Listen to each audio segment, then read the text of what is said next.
Congratulations, you finally made it to 4 p.m. You know what that means. Happy hour. It's time to kick back, relax, and dive into the world of sports with the Young Norvelle Show. Whether you're catching up on the latest scores, analyzing the big plays, or gearing up for tonight's games, we've got you covered. So grab a cold one, settle in, and let's talk sports. Here they are, Patrick Young and Terry Norvelle.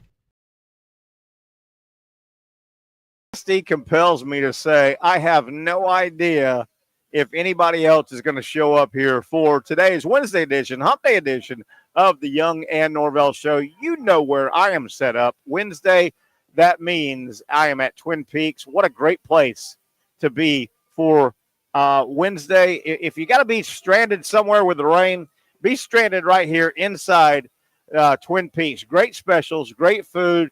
A lot of the fellas just kind of hanging out. I don't know where Patrick Young is at. I don't know where Brent Beaird is at. The weather's terrible. I hope they're safe. It may just be me one-on-one and my main man, Zach Rothrock. Zach, it may just be you and I, but this is a pretty good place to be stranded inside Twin Peaks, let me tell you about that. Yeah, I mean, I can't really. I don't know where they're at. Yeah, I can't really relate to Here that. Here comes Brent. We have a Brent Beaird sighting, so he's alive. Okay. We know that. Take your time, my brother. Nice. Dust off. Get your towel. And holy cow, it was raining a moment ago here, and we're at the intersection of Atlantic and Kernan. If you're off work or you didn't go to work, hey, man, you got to be somewhere. Why not be inside the comfort, the cool, the relaxing confines of Twin Peaks, 29-degree, actually 28.2-degree draft beer. The kitchen is rocking and rolling, Zach. I'm in a good spot. Brent Beaird's in a good spot. Zach, are you safe right now with all this rain?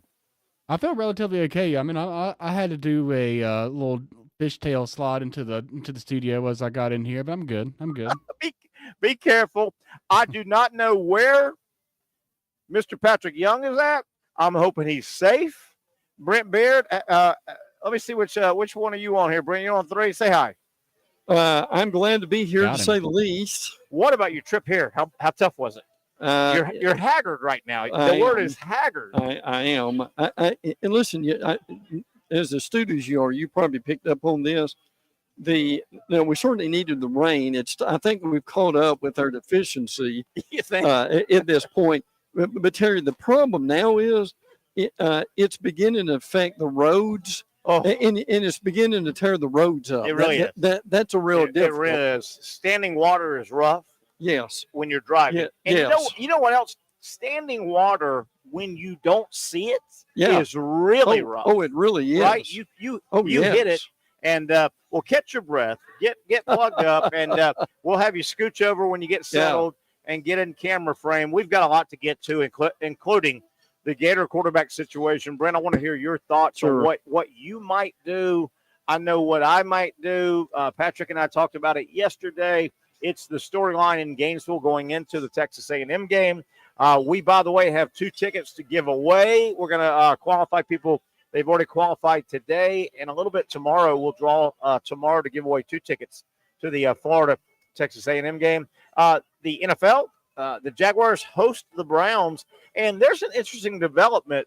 We're going to talk with Dr. Bates around 5 o'clock, and we've got some serious injury issues to talk about. The Jaguars, Tyson Campbell, he's got a hammy and a quad, and he came out, and he didn't look good the other day when he came out. He looked ginger, didn't he? He looked very ginger. Much. Yeah, yes.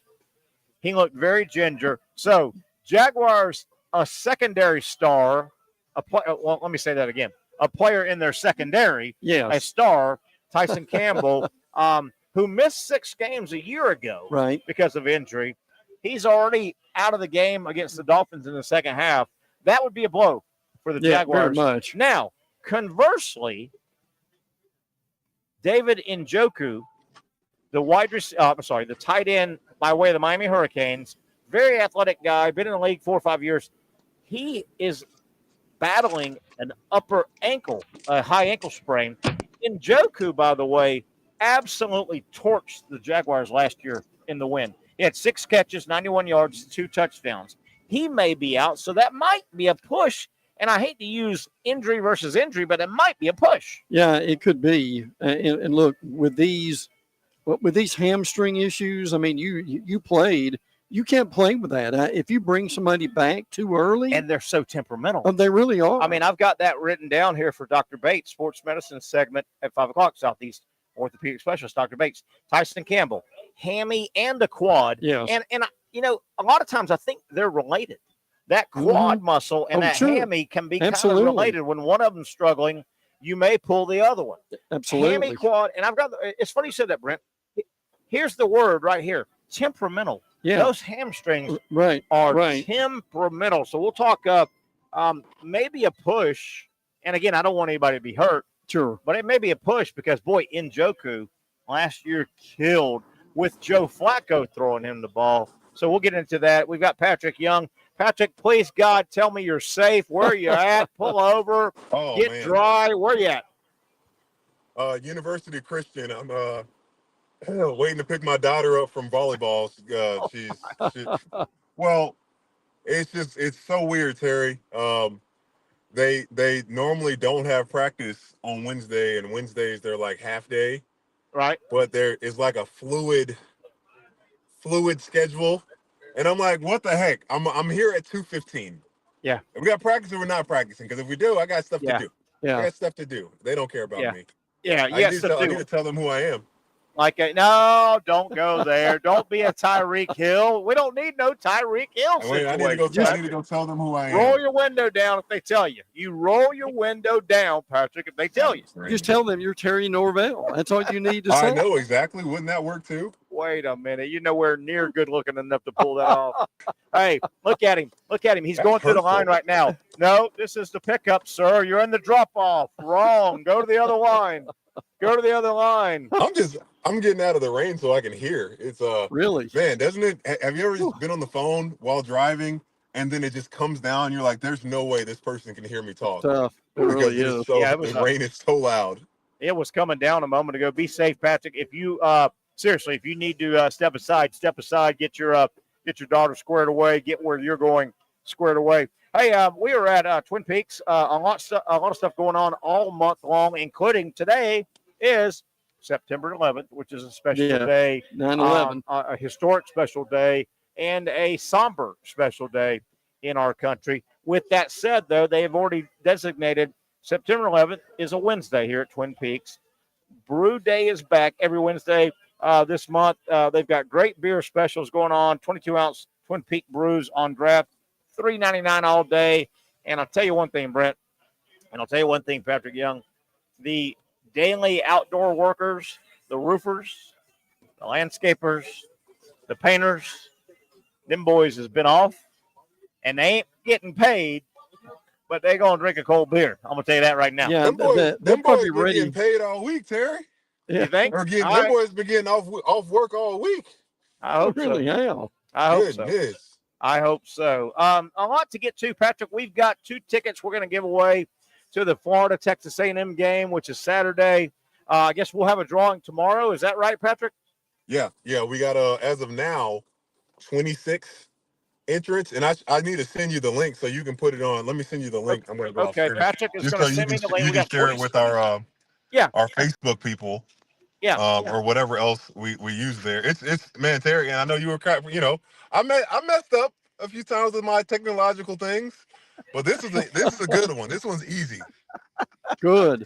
Hey, this he's one is grown good in that area, Pat. Nice. Okay, he really has. So here's what you got. Pat said he's Patrick has a sign-up sheet that is electronic, so he's going to send it to me.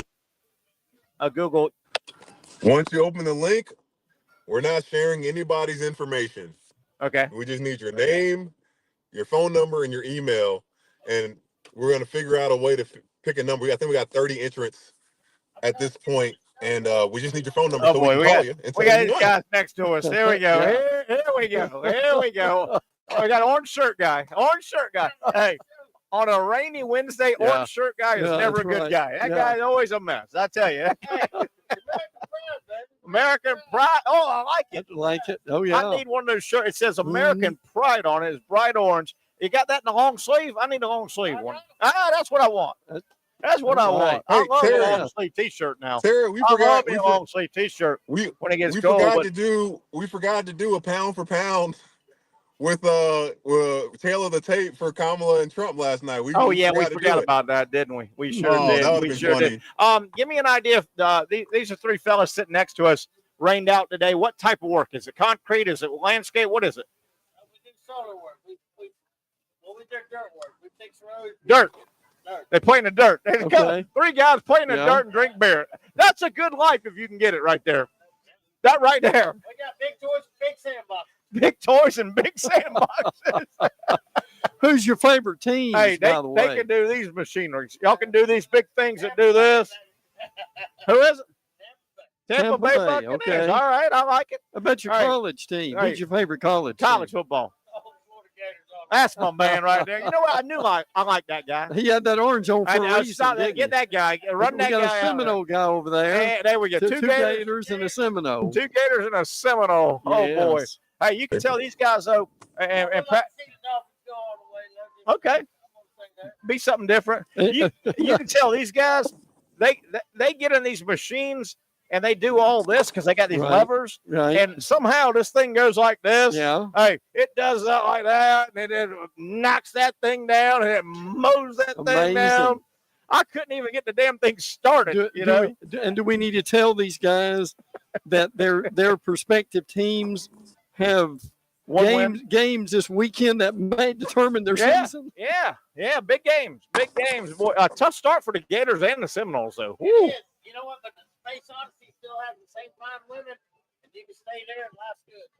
I don't really know what that means, but all right, that's my man. Yeah, he just went Space Odyssey. Isn't that like David Bowie or something? That's a David Bowie album, Space Odyssey. That's an old movie. That's all I know. We can't talk about Mons Venus now. No, this is not that kind of show. Hey. This is not that kind of Patrick, help me, Patrick. Patrick. Moving on now.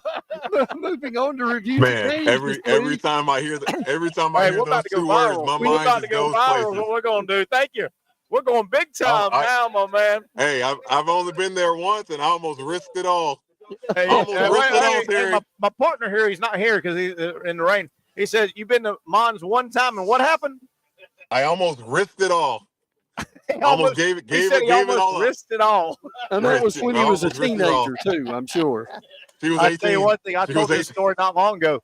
Hey, about 2:00 in the morning, that parking lot in Mons Venus, there's some shady dudes out there in that parking lot about 2. That's I heard about it. I didn't see it. I heard about it. Ooh, rumor has it. Hey, you've never been to Mons Venus, I hope. No, I haven't. No. Brent Beaird, no. You are too nice of a guy. I'm holding up anything called Mons and Venus, don't go to. No, they don't. When you put Mons and Venus together, right. Ain't nothing good coming out. Trouble. Patrick Young can tell us it's nothing but trouble. We're supposed to shift away from this, and we're still talking about it. Oh, yeah. These guys are trouble right here. They really are. Security. We need to talk. Oh, a football question. Let's go.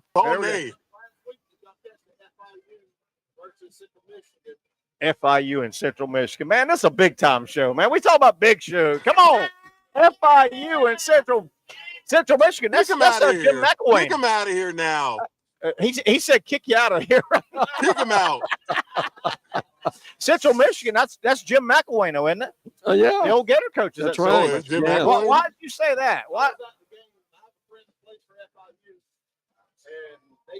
Absolutely killed him. They came from out of nowhere. There you go. Is your friend any good? What's he play?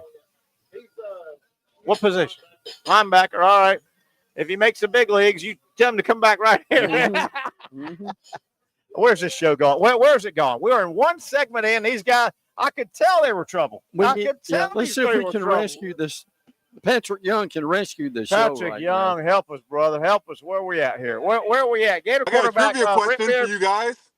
Hey, we're up against a break in about 5 minutes. Brent Beaird, seriously, topic number one. Mm-hmm. I don't know your thought process. Do you think it says in the sports Bible somewhere you can't lose your job to an injury? And is that real, or is that tie goes to the runner? Is that what are your thoughts on Mertz and Lagway? Napier's got to make a decision. Does he make the wrong decision? It could cost him his job. Does he make the right? Where are you at with the Mertz Lagway Saturday, 3:30 A&M? I think in a coach's mind, the starter never loses his job to injury. Now, when you've got an infinitely more talented quarterback, that makes that decision a little more different. Now, what the thing that Napier did to cover himself, he said, well, we're going to play both of them. So, and I get that. Now, but here's the deal, though. Mertz understands, and you're dealing with Mike Elko here, who's one of the better defensive minds. Mertz understands defenses right now, college defenses, a lot more than Lagway does. Agreed. So I would say that's probably the reason that he starts. But look, absolutely, I don't know when he puts it in, and he's probably not going to answer that question. He may not know the answer to that question at this point. May not. And you know, Patrick, when you're Billy Napier, if you designate Lagway and put him in the game, do you wait? Do you let the game play out?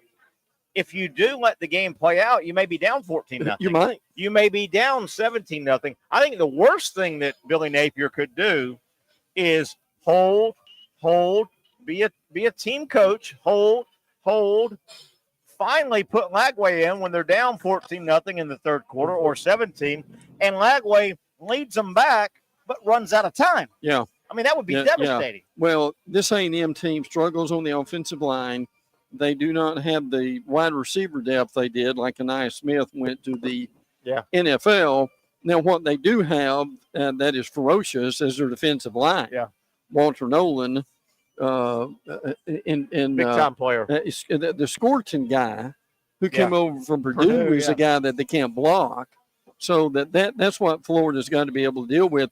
Two pretty even teams, but as we keep going and talk about this throughout the show, Terry, this game is humongous. We thought it would be, but this is a huge game because, listen, you and I both thought after 5 games they'd be 4-1 or 5-0. If they've got 2 losses, it's really over. It really is tough. It really is. Now, you mentioned and Patrick, the Texas A&M defensive line is the strength of Texas A&M's team. Big Nolan came over. Big get for A&M. Scorton, the kid from Purdue, big get for A&M. With that said, if they're nasty on the defensive line, I don't think Florida's offensive line will be able to handle them. Would you rather Graham Mertz, who nothing against Graham Mertz, but he's a 4.75 40 guy. Right. Would you rather him back there trying to dodge guys flying at him, beating the offensive line, or would you rather a Lagway? The other thing about Mertz, and man, I like Mertz. He had a big year last year. Absolutely. I think though Mertz is a guy that the play has to go as scripted for the play to work. Right? Yes. You see what I'm saying? Yes. Mertz has to get the blocking, the route. Lagway's a guy, and I think Florida's offensive line is not a scripted offensive line. I think Lagway's a guy that could give them a chance to make something of nothing. I don't think Mertz is that. And on top of that, Brent Beaird, I want you to address this. If you're Napier and you go to Mertz and his family, his handlers or whatever, and you go, Graham, this is yours. It's his 6th year in college football. It's not like Lagway is in year 1 and Mertz is in year 2. You know what Mertz is. I know what Mertz is. Mertz is a guy that might, by the grace of God, be able to hold a third-string clipboard in the NFL.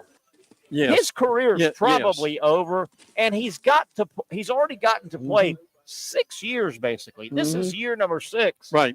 So I don't think it's like, wow, look how they're screwing this poor kid that came all the way to Wisconsin. And what is and Brent, I'll let you go to this, and we'll get out of here on segment 1. What is the first charge of any coach in any sport? I think it's putting the best team you have on the field to win the game. Your thoughts? Well, and the first thing for the quarterback is don't give up the ball. And that's going to be important too. But I tell you what would help all this would be if Montreal Johnson ran for $150. $150. Yeah, that wouldn't hurt, Patrick. A little 150 from the running back. But I will say this: if you hand the ball to Lagway, I don't want this to sound mean, but Mertz has nowhere to go. He has to stay there. It's not like he's transferring out midseason and going somewhere else. He's done. Sure. Mertz is done, and I was a Mertz guy. If you hand the ball to Lagway, you tell Mertz, be a good soldier. You're probably going to get a chance. There's probably going to be a chance. If Lagway got the starting job. He still gets invited to the Senior Bowl, I think. Sure. Yeah. I will say this, though. If Lagway is handed the football, I still think the balance of the season, there'll be times, 2 or 3 times, where Lagway and the Florida offense, not because Lagway's injured, just because he needs to come off the field. Mm-hmm. And things haven't gone well. You might need to run that 6-year senior. I would tell Mertz, hey, man, you're probably going to have a couple of 3 or 4 spots where you need to come in and save the day. We need that, but we can't get that in reverse. If you start and we bring in Lagway, he's probably going to have young, stupid mistakes, and we're going to lose. Mm-hmm. I don't know. I would go. I think Lagway has shown he's not a special player. He might be a special player. He might be an elite player. And those guys don't come around very often. If you got one of those guys, I think you got to ride him. Yeah. I think you got to ride him. Look, I understand that, but I think we both know that Mertz will start. Yeah, and they'll just go from there. Again, this is not a Tim Tebow and Cam Newton situation. It's not. Yeah, it's really not. Because Graham Mertz is not look, he's played in a lot of big games, and Terry will give you the list, but he's over, not over, but not to a point where it's like, man, we've got that ace right behind him, but we got to go with this guy because he's a proven winner, and that just hasn't been Mertz. I don't even think this is a Link Tebow situation from the Tebow Lagway perspective, because Tebow, his first year in Gainesville, he did a couple of things really well, but he didn't look like a guy that was ready as a true freshman to take over a game. Lagway, conversely, has shown possibly some physical traits that literally could take over a game. Well, and see what guys like Lagway can do. We hear this phrase, if you've got a really good quarterback, he can throw guys open. See, Lagway can do that. Boy, that ball jumped out of his hand. It really did. And you know what? Yes. That quarterback that has the ball, and we've seen special guys, that ball jumps out of their hand, just like there's only a few guys that get on the mound, and that ball, Paul Skeens, comes out of your hand, and it goes 102 miles. I think Lagway is the guy with a 102-mile-an-hour fastball. He's the tennis guy with a 140-mile-an-hour serve. Right. He's the golfer that stripes it right down the middle, 325. I think he might be that special. And our mutual friend, Shane Matthews, we said this Monday, it bears repeating, said that touchdown pass Lagway throws almost in the corner of the end zone. Yeah. Shane said that was the best pass he's ever seen on Florida field. How about that? That's Shane Matthews. And he's thrown a few himself. He has thrown a few himself, and he's seen a lot. Let's take our first break here on a Wednesday Hump Day edition. Terry Norvelle, Brent Beaird, Patrick Young is with us. Please, Patrick, be safe. I'm being serious about that. We've got a lot of college football to get to, including Patrick and Brent. We'll get it on the other side if y'all remind me. We never have addressed what I thought was the worst call in college football last weekend, the Notre Dame spot. The spot of the football. Yeah, really. What in the world? Was I the only guy that went, how did you spot that ball short? And God bless Northern Iowa for coming back and winning. Yes. Brent, yes. I'm not going to call conspiracy, but I'm going to call conspiracy.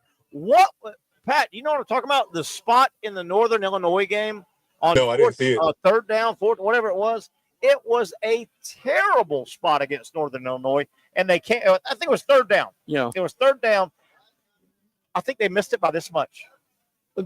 Look, they'll never do it. But officials after the game, even if it's brief, they ought to be able to take questions from the media. And they don't. They think. And the question there will be what? What did you see? Yeah. Yeah. And Pat, I hope you know what we're referencing. We'll do it on the other side. People watching and listening, they know exactly what we're referencing. Northern Illinois making their comeback.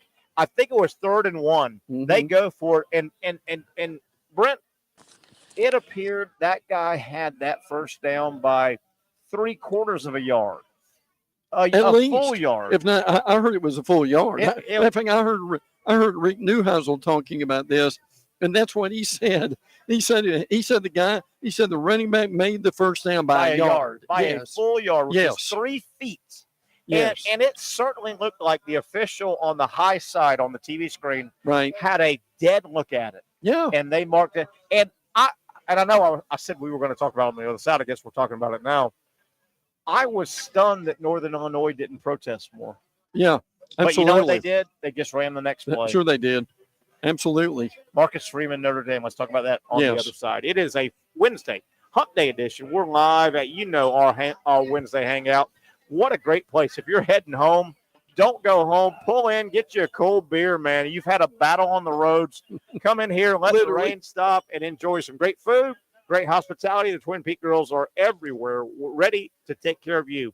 Twin Peaks, 11892 Atlantic Boulevard at the intersection of Atlantic and Kernan.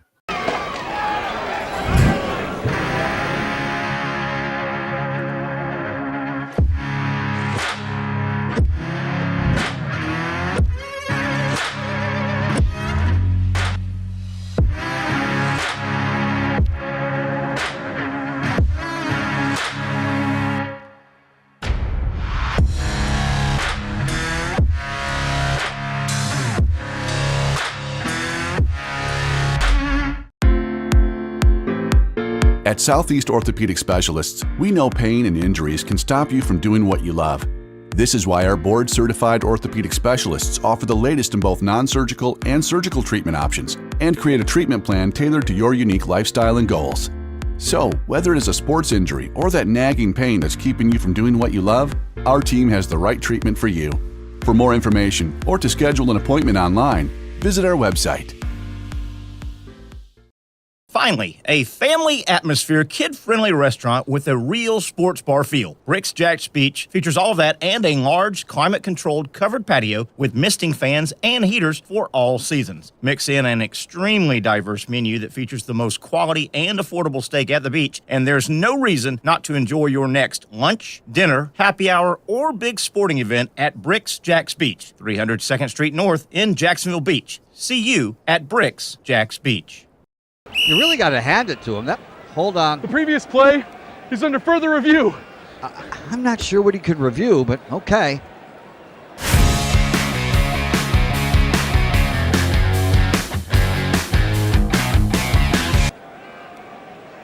Sure has been a while. Dynamic Hurricane Grill and Wings for the football season. Well, there he is. Oh, what is that? The Action Sports Jax 24/7 network is streaming. I'm Stuart Weber, and I'm here to teach you a nice 3-step process on how you can watch all your favorite programming from the Brent and Austin Show every weekday 10 a.m. to 1 p.m. or the Cup Date with me. It's fantastic. We talk NASCAR. It's a great time. Wednesdays at 1 o'clock. All right, first step, easy. Download the Action News Jax app. You probably already have it downloaded on your phone, so you might already have that one taken care of. Step 2, see that stack of pancakes up there? You click that stack of pancakes, and it's going to bring down step number 3, which is a full screen of all the different streams that you can click on, including the Action Sports Jax 24/7 stream. You click that, the video's rocking and rolling on your mobile device. You're watching all the shows you want to, and you're having a good time. You can also do it on your smart TV with the Action News Jax Now app. I do it on my Samsung TV at home. It's a great way to watch it on a nice, large screen for all the content. That's the Action Sports Jax 24/7 network. Hope you can find it. You trust CGC to make your water great, and now you can trust CGC with your plumbing needs as well. Fast, convenient scheduling, licensed and insured. A quick call away at 904-552-1242. You never know when you're going to have an issue with a shower, toilet, or maybe it's a sink that sometimes is easy to fix. All right, let's be honest. I'm not fixing anything. I'm totally staging this because when I have a plumbing problem, I call CGC Water Treatment and Plumbing. Trained professionals, transparent pricing, customer satisfaction. Small problem or even a bigger issue. Maybe you need a new tankless water heater or something a bit more intricate. The experts with 25 years of experience at CGC Water Treatment and Plumbing can do it all. Call 904-552-1242 or visit cgcwater.com. That's 904-552-1242 or cgcwater.com. CGC Water Treatment and Plumbing, an authorized independent Connecticut dealer. Florida license number CFC 143-2579. This stream. Hey, welcome back. Talking some ball here with the fellas here at Twin Peaks. This is our Wednesday home. Brent Beaird, Terry Norvelle, Patrick Young is fighting the rain. I don't know if he's going to make it. I just want Patrick to get home with his daughter. Right. Understand. Brent, get home with his daughter here. A lot of stuff to do here on Wednesday. We're coming up on Saturday, Florida, Texas A&M. We've got 2 tickets we're going to give away to the Gators and the Aggies. Patrick has already signed up. 26 people have qualified. I'm going to post the qualifier on the website today, tonight, and tomorrow. And then hour number 2 from Sliders tomorrow, we'll go ahead and give away 2 tickets to the Florida Texas A&M game, a big game. And I'll tell you one thing: FSU hosting Memphis, high noon. Yes, FSU, you better go get that win, man.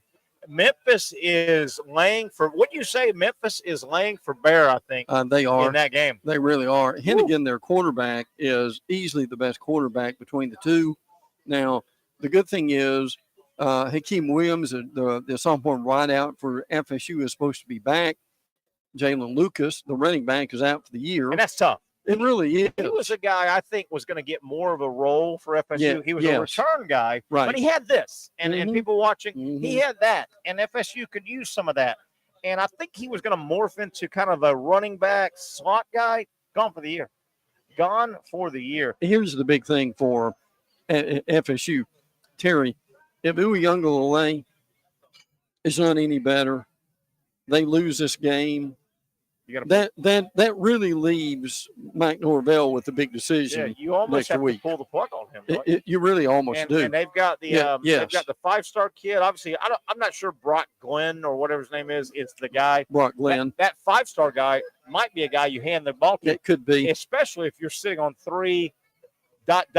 losses. Yeah. 4 or 5. Yes. Who knows? Yeah, absolutely. If you're 0-3 at some point, Terry, you're trying to salvage this year, and more importantly, get something ready for next year. Yeah.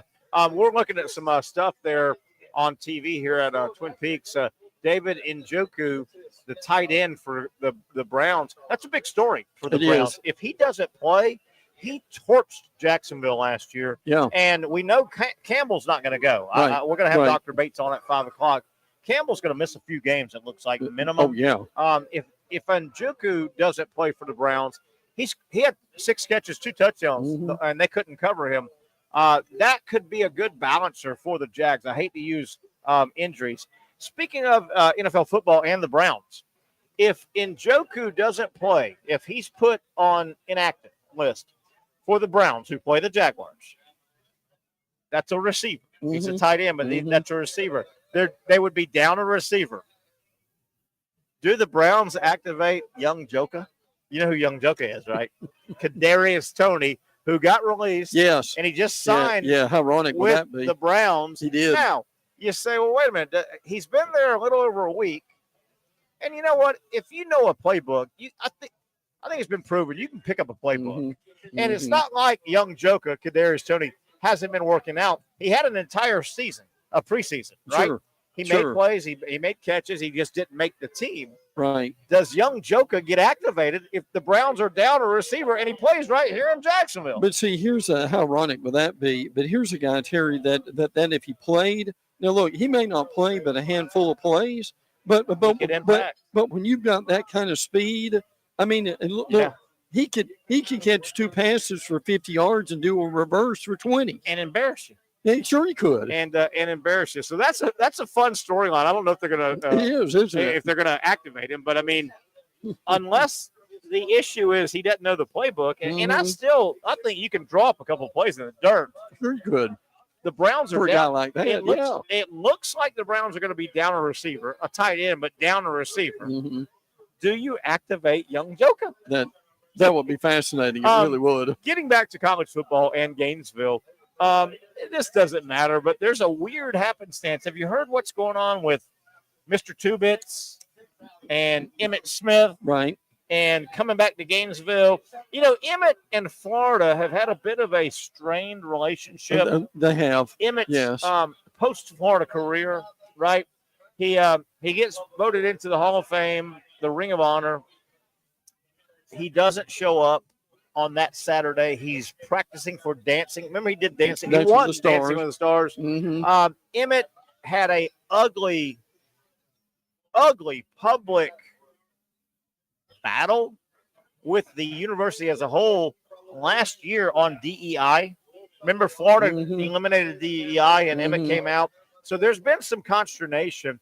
Emmitt Smith this Saturday is the honorary Mr. Two Bits. You would think he'd have done that before. You would think. So Emmitt Smith pregame will run out, and they generally give him a T-shirt with the former Mr. Two Bits look. Mm-hmm. He'll go out and he'll lead the crowd this Saturday about 3:22 before the 3:39 kickoff. He'll get the crowd all stirred up. 2 bits, 4 bits. I'm Emmitt Smith, great player, All-American. If he played on better teams, he might have been a Heisman Trophy winner. He really could have been. Yes. But Emmitt Smith will be Mr. Two Bits for the Florida Gators, yet his son, Emory, plays for Texas A&M. And, you know, his son, Emory, was a decent high school player. He was. He was recruited by Power 5 schools. He went to Stanford, right? And he went to Stanford. Yeah. For 4 years. He went to Stanford, and it came down. He considered. So he's a pretty smart kid. He's a smart kid. Excuse me. And the word is, when he was being recruited, I remember this a little bit, he was being looked at. He has Power 5 talent, maybe not upper echelon like Power his 5, like his dad. So I think he even considered Florida. I'm not sure if it was a full ride or a walk-up, but he considered Florida. He goes to Stanford, and he's a guy. I don't have his stats in front of me, but I think his name's Emory Smith, Emmitt's son. I think. And he got playing time. He wasn't a star back at Stanford. I bet you if we looked up his 3 or 4 years at Stanford, I bet you he ran for 700-800 yards total, 800-900 yards. Yeah. And that's nothing to sneeze at. No. But obviously he's got a year of eligibility, so he's transferred back. Keep in mind, he grew up in Texas because his dad was a cowboy. True. So he's at Texas A&M, I guess his last year, right? This will be his last year. So Emmitt is leading the "We're the Boys" chant, but his son is playing for and it wouldn't surprise me if he doesn't get a couple carries. Yeah, oh, sure. Absolutely. Interesting. I think it's being made more than it is, but isn't that interesting? It's fascinating. Interesting. And good for him. I mean, look, again, I mean, if you've got a degree or the equivalent of a degree he does have a Stanford. From Stanford, that's pretty impressive. And that's kind of what he went for. He went for the schooling. Hey, Brent, staying with the NFL, I feel bad for this franchise. It seems like this franchise I'm about to bring up, they're the snake bit franchise, and they've got a long way to go. My God, it looks like the Carolina Panthers are as bad as ever. Good. Nice. And obviously, with your roots in Alabama, you know Bryce Young is cast away at that poor place. I feel bad for Bryce Young. Oh, yeah. Former Alabama quarterback. Did you see the news they just got? It's just devastating. They got blown out in week 1. It looks like the Panthers are terrible again. And I get it. Injuries are part of sports. Brent, this isn't fair. The Carolina Panthers announced this week they don't have many Pro Bowl players. They don't have many star players at all on the roster. That's why they're terrible. Former Auburn defensive lineman Derek Brown out for the year. And he's a Pro Bowl star player. He was at out Auburn for the year. And you go, my God, what in the world did the Panthers do recently to get on the bad graces Isn't that terrible? It is. I think that the snake that bet the franchise, I think I know what his name is. I think his name is David Tepper. I think I've seen him before. Tepper. Yeah, I think that is the name of the stick. Yeah, that is the Zach snake that bet obviously him. has Carolina roots, and Zach, he's dying to talk about those buzzards who beat the Kentucky Wildcats. But, yeah, is that what it is? I mean, that's cruel and unusual punishment for Carolina. They're terrible anyway. They've got one or two decent players, and Derek Brown goes out for the year. Yeah. The big defensive lineman. And he was a great player at Auburn. And Bryce Young is a tremendous quarterback. I think he may have to go to another team in order to prove it, but he is. Oh, I mean, he has no shot. He's getting pummeled behind that offensive line as soon as the ball snaps. Absolutely does. I mean, sure. he may be better off, and I'm just kidding here when I say this, folks. Bryce Young may be better off faking a high ankle sprain and saying, I'm out for 12 weeks. Right, yeah. Than just getting crushed again. He got mauled. He did. I'm telling you, I've told this story a million times. It's repetitive. I'm so sorry. What was it, week 15, week 16 here last year in Jacksonville? And, Zach, you may have been in the game. I don't think you were at the game, Brent. I was at the game. Jaguars hosted Carolina in one of those week 15, week 16, week 17 games. It's very late in the year. I think that was the worst NFL team I've ever seen in person with my eyeballs. And I went through all the early Jaguar teams. And not be mean, but some of the Jaguar teams they rolled out were terrible. That Carolina team a year ago was god-awful. God-awful. And I don't know how much hope they've got, frankly. No. I mean, I would anticipate the Saints being one of the worst teams in the NFL, and they just mollywopped them by like 40 points. Yes. So I don't think it's going to get easier. Zach, stay on here. Brent, let's stay with this game. We got to get to it, Zach. Zach's going to have a coronary here. I didn't see South Carolina beating Kentucky that bad. I had no idea. Kentucky's terrible. They have no offensive line. Zach, you wanted that to happen, but did you look at you posted? Yeah, check this out. Yeah, that's the SEC standings right now. I mean, Cox on top. I don't know what to tell you. Yeah. I do. Off of the screen. Look. It's been 4 days in a row that we've maintained the top spot in the SEC, and I don't plan on leaving anytime soon. Well, I tell you one thing. I don't think Kentucky's very good. I think it might be definitely stale not. with Mark Stoops. But that damn defensive front for South Carolina was the truth. It is. Oh, yeah. Brent, was that a fluke game? What'd you make of South Carolina undressed Kentucky? Kentucky looked terrible, and they've got Georgia Saturday. Well, I wonder if Kentucky was looking ahead of Georgia a little bit, but frankly, I mean, the whole deal was South Carolina. I mean, that freshman Dylan Stewart is just unbelievable for South Carolina, right, Zach? Oh, yeah. A lot of people are saying that he's going to end up at Ohio State next year. I hope that's a joke. I hope he just stays. But, yeah, I know what you mean by that. Yeah, for sure. Now, Lenore Sellers is a work in progress. He got a little bit better. He was awful, frankly, in the Old Dominion win. But this is a great opportunity for South Carolina. It surprised a lot of people that game day is going there. But look, what game day will see. Can they beat LSU at home? LSU would have to put the ball on the ground a few times, I believe. And Sellers would have to play a lot better than what he's doing. I mean, their defense will keep them in the game for quite a while, won't it, Zach? And yeah, the front four, I think they are real, and I think they can keep them in games. And I think Lenore Sellers, he does a good job. I feel like when the play breaks down, he keeps his eyes downfield and he looks for a place to throw it. I'm really concerned that the sophomore wide receiver Nick Harbor, who is taller and faster than anyone in the stadium, he hasn't touched the ball yet this year. He drew a pass interference penalty, but I mean they can't get this guy on the field. I feel like they got to find a way to put the ball in his hands. I would try to. I don't know. It's a little concerning. Zach, the biggest problem with Sellers, the quarterback for South Carolina, he can go out and have a 3-touchdown pass game, but he might have a 4-tackle game. Yeah. He may tackle his own guy 4 times. What about that? He did, and he had 0 tackles in the game against Kentucky, but he did have the end around on Juju McDowell that led to a bunch of frustration and a meltdown, potentially led to the game being as close as it was and embarrassing. But I think we cleaned part of that up, potentially. But you're right about Nick Harbor. Nick Harbor is 6'5". Yeah. And he's got great speed to go along with that too. So they really need to be able to take advantage of him all they could. You know, another interesting thing about South Carolina, as good as that defense is, guys, Pup Howard's at Florida. Yeah, he's at Florida. If he stayed at South Carolina, how much better would they be with him? With that, Brent, I want to take this segment, Zach, if it's okay. I want to take this to the top of the hour. We'll have Dr. Bates talking sports medicine from Southeast Orthopedic Specialist. With that, Brent, I've listed a few games that really intrigued me from the college game. Number one, high noon, Fox. The crew will be there, which I think they're the best in the business, the Fox crew. Alabama. Yeah.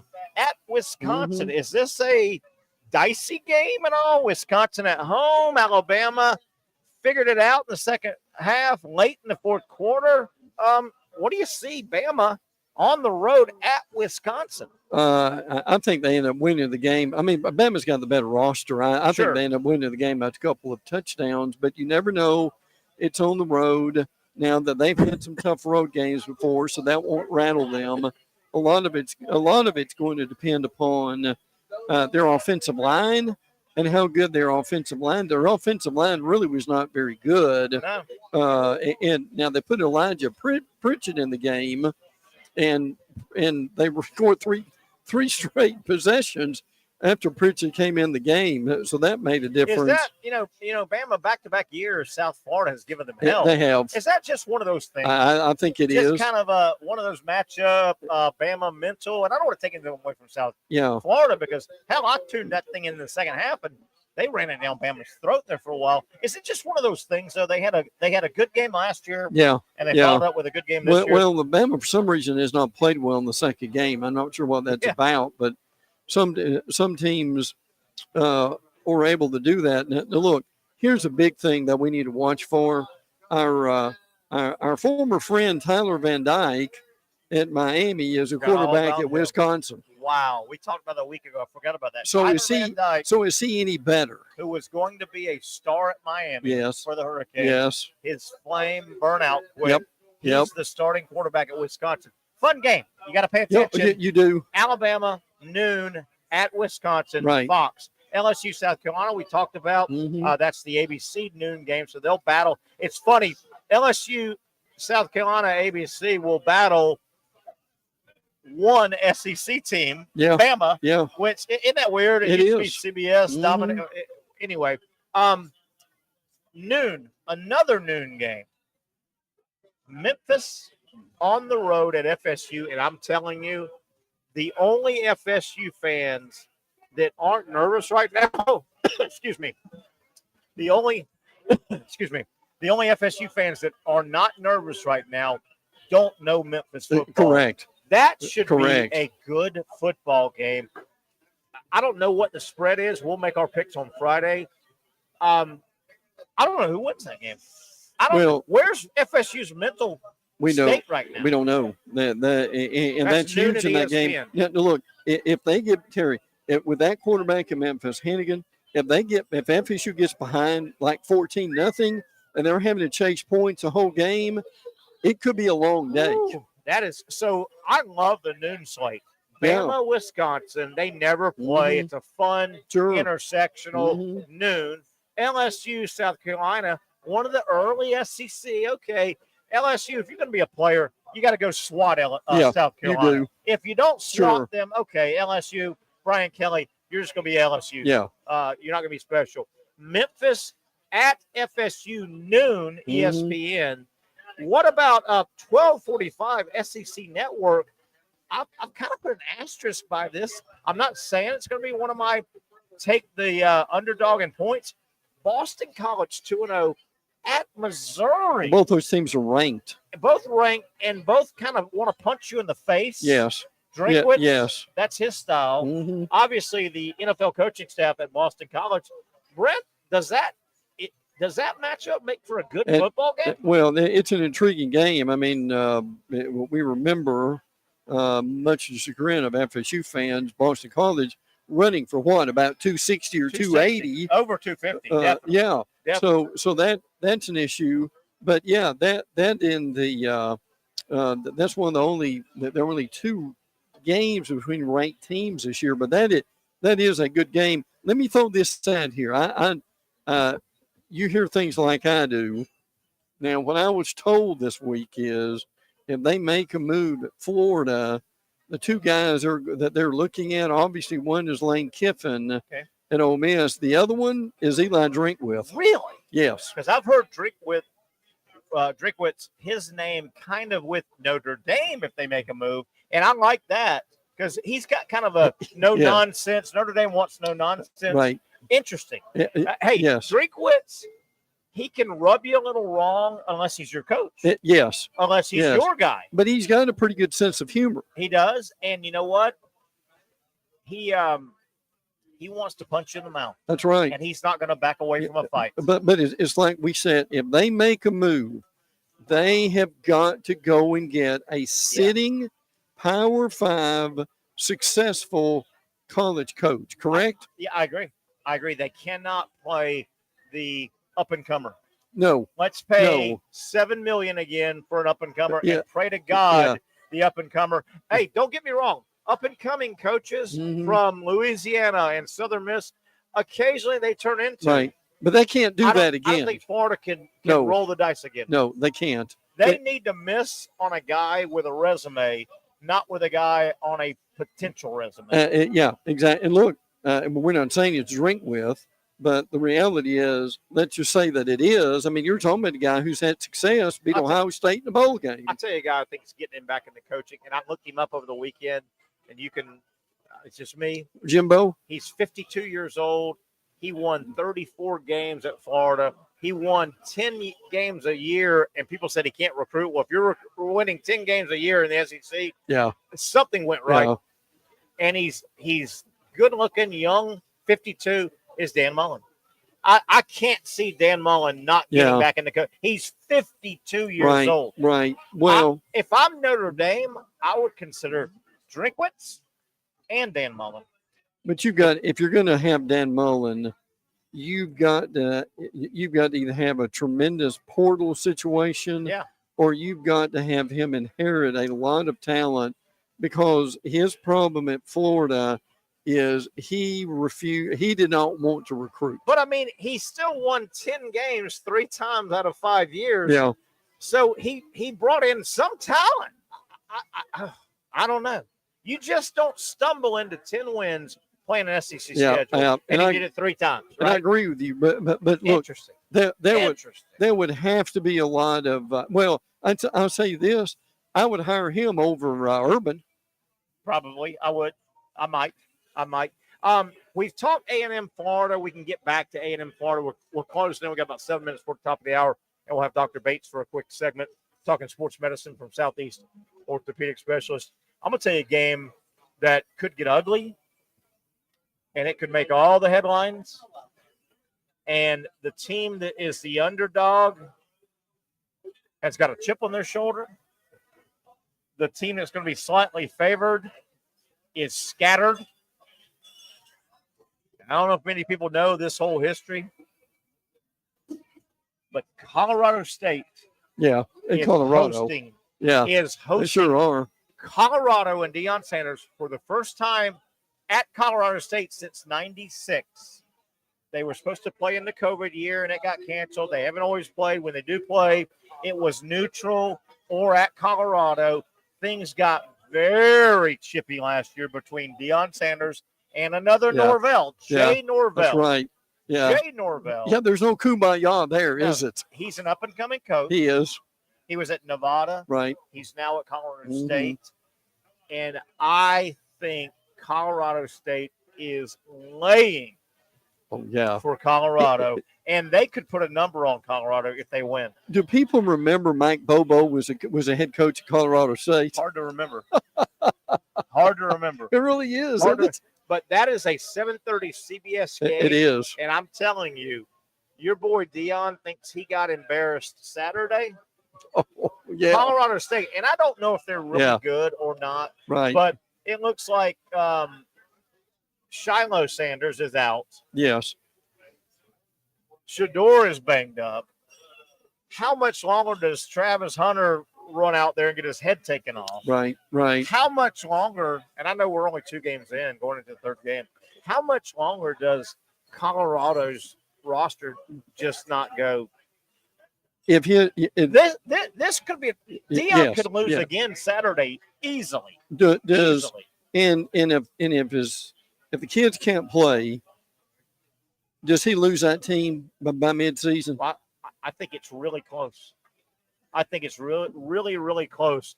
And explain what you mean to our younger people. If you lose a team, it's not snapping the ball, throwing the ball, catching the ball. No. What do you mean by that? It's a locker room and it's culture. If you have nothing to play for, and these kids are saying, look, I'm getting a little bit of money, but they promised me a chance to be here and to play against some of the better teams in America. It looks like now that's not going to happen. We're not going to be able to play for anything. So all of a sudden, what do you mean our games are not on national TV? Yeah, absolutely. We're playing at noon on a regional network. Right. Wait a minute, I didn't. Yeah.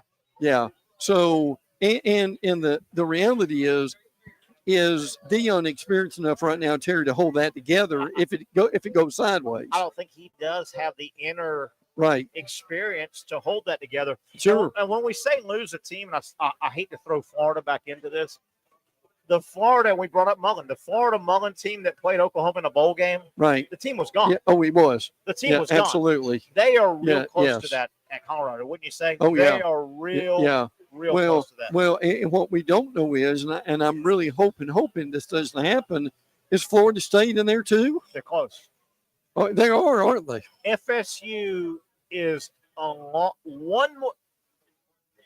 If FSU loses Saturday to Memphis in Tallahassee, I think the season's gone. If that's 35-14, that's a problem. I think the team will be gone, and you're talking 2 wins gone. Yeah. Am I way too dramatic here? No. And look, but people need to understand that even with the incentive of NIL and winning championships and getting to the playoffs and so forth, Terry, if your season's literally over in September, how motivated are these kids going to be? We've talked a little bit. I'm not sure you were on every time I brought this up. Take the FSU football program / brand and back up about 9 months. Yeah. My God. Yeah. They were they were 11-0, 12-0. And they were 11-12-0. I know they ended up 13-0, but they were 0 heading to the back end of their season. Yep. And they were looking at number one, they were thinking, I'm going to watch the Heisman candidate show. Yes. Our guy's going to be up there. Yeah, absolutely. They were 11-0. They were 12-0. They were thinking playoff, right? We know the injury. We know the situation. We know the playoff committee. We know the game against Georgia. How far has the FSU football brand, Brent, fallen in 8 months? And look, here's what they're dealing with right now. And recent games have changed this. I know we're heading to break. Okay, they've got Memphis. Then after that, Terry, they got Cal, the team that carved up Auburn. And where did that come from? Oh, yeah. And then now they have an away game at SMU. And then SMU plays good football. They do. And October 5th, they've got Clemson. And those games aren't world beaters, but if you've thrown in the towel and if you've lost the culture that you said, if you've lost the locker room, you know what? Wherever those games are, you don't want to go to the airport. You don't want to leave the girlfriend. You don't want to be gone for 2 days. You go, this isn't fun. But I tell you this, if Florida State's not motivated to win those games, I guarantee you the other teams are. Yeah.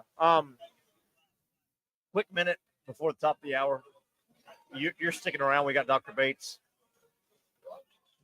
What the hell's going on at Auburn?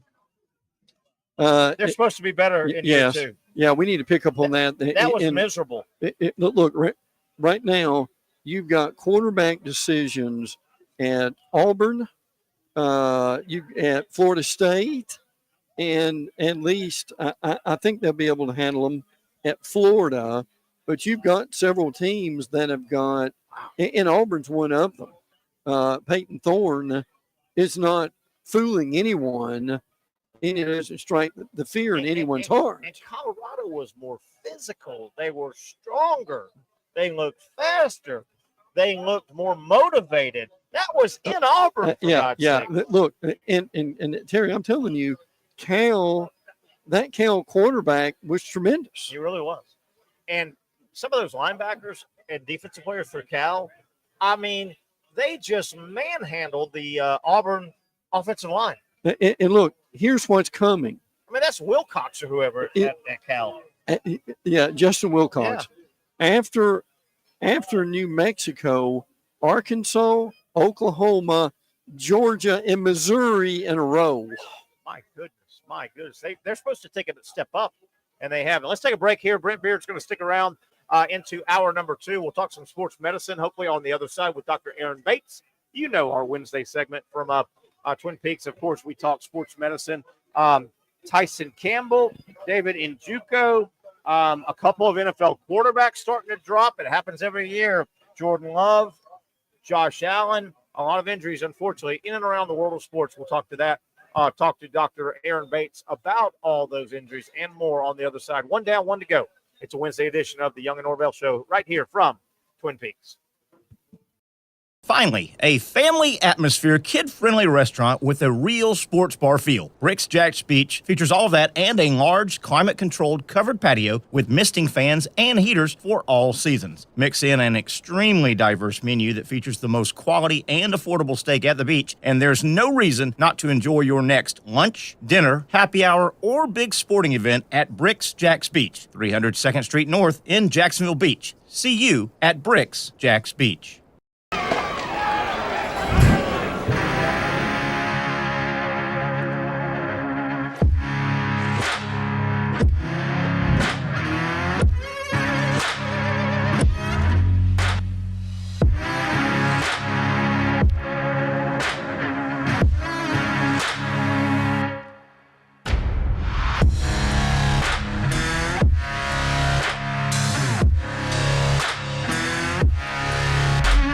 For over 20 years, Southeast Orthopedic Specialists has been providing the highest level of orthopedic and spine care to patients throughout Northeast Florida. Now, we're making that same great care even more convenient with Southeast Orthopedic Specialists Direct, a walk-in clinic where you can be seen for pain or injuries with no appointment needed. Staffed by orthopedic physicians and specialists, we offer everything from diagnosis and treatment to imaging and bracing, all with no appointment needed. For more information, hours, and locations, visit our website. You really got to hand it to him. Hold on. The previous play is under further review. I'm not sure what he could review, but okay.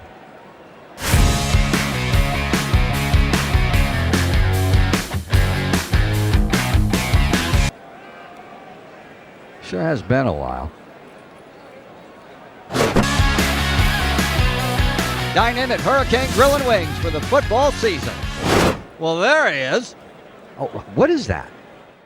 Hey everyone, Olivia Tasley here from Action Sports Jacks to tell you all the different ways you can watch our new 24/7 network. 3 easy steps. You don't even need a pen and paper to write it down. Step number 1, download the app. Search Action News Jacks in your app store either on your phone or your smart TV. Then, once you're on the app, click on that little drop-down menu in the upper left-hand corner with the 3 little lines. That'll show you these options, and boom, right here, click Action Sports Jacks 24/7, and you will be brought to our continuous stream channel.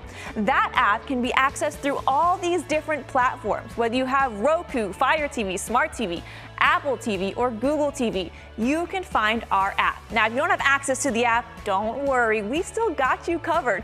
We're across all social media platforms from Facebook, Instagram, X, YouTube, Twitch. We have a podcast channel. Plus, check out our short reels on our TikTok.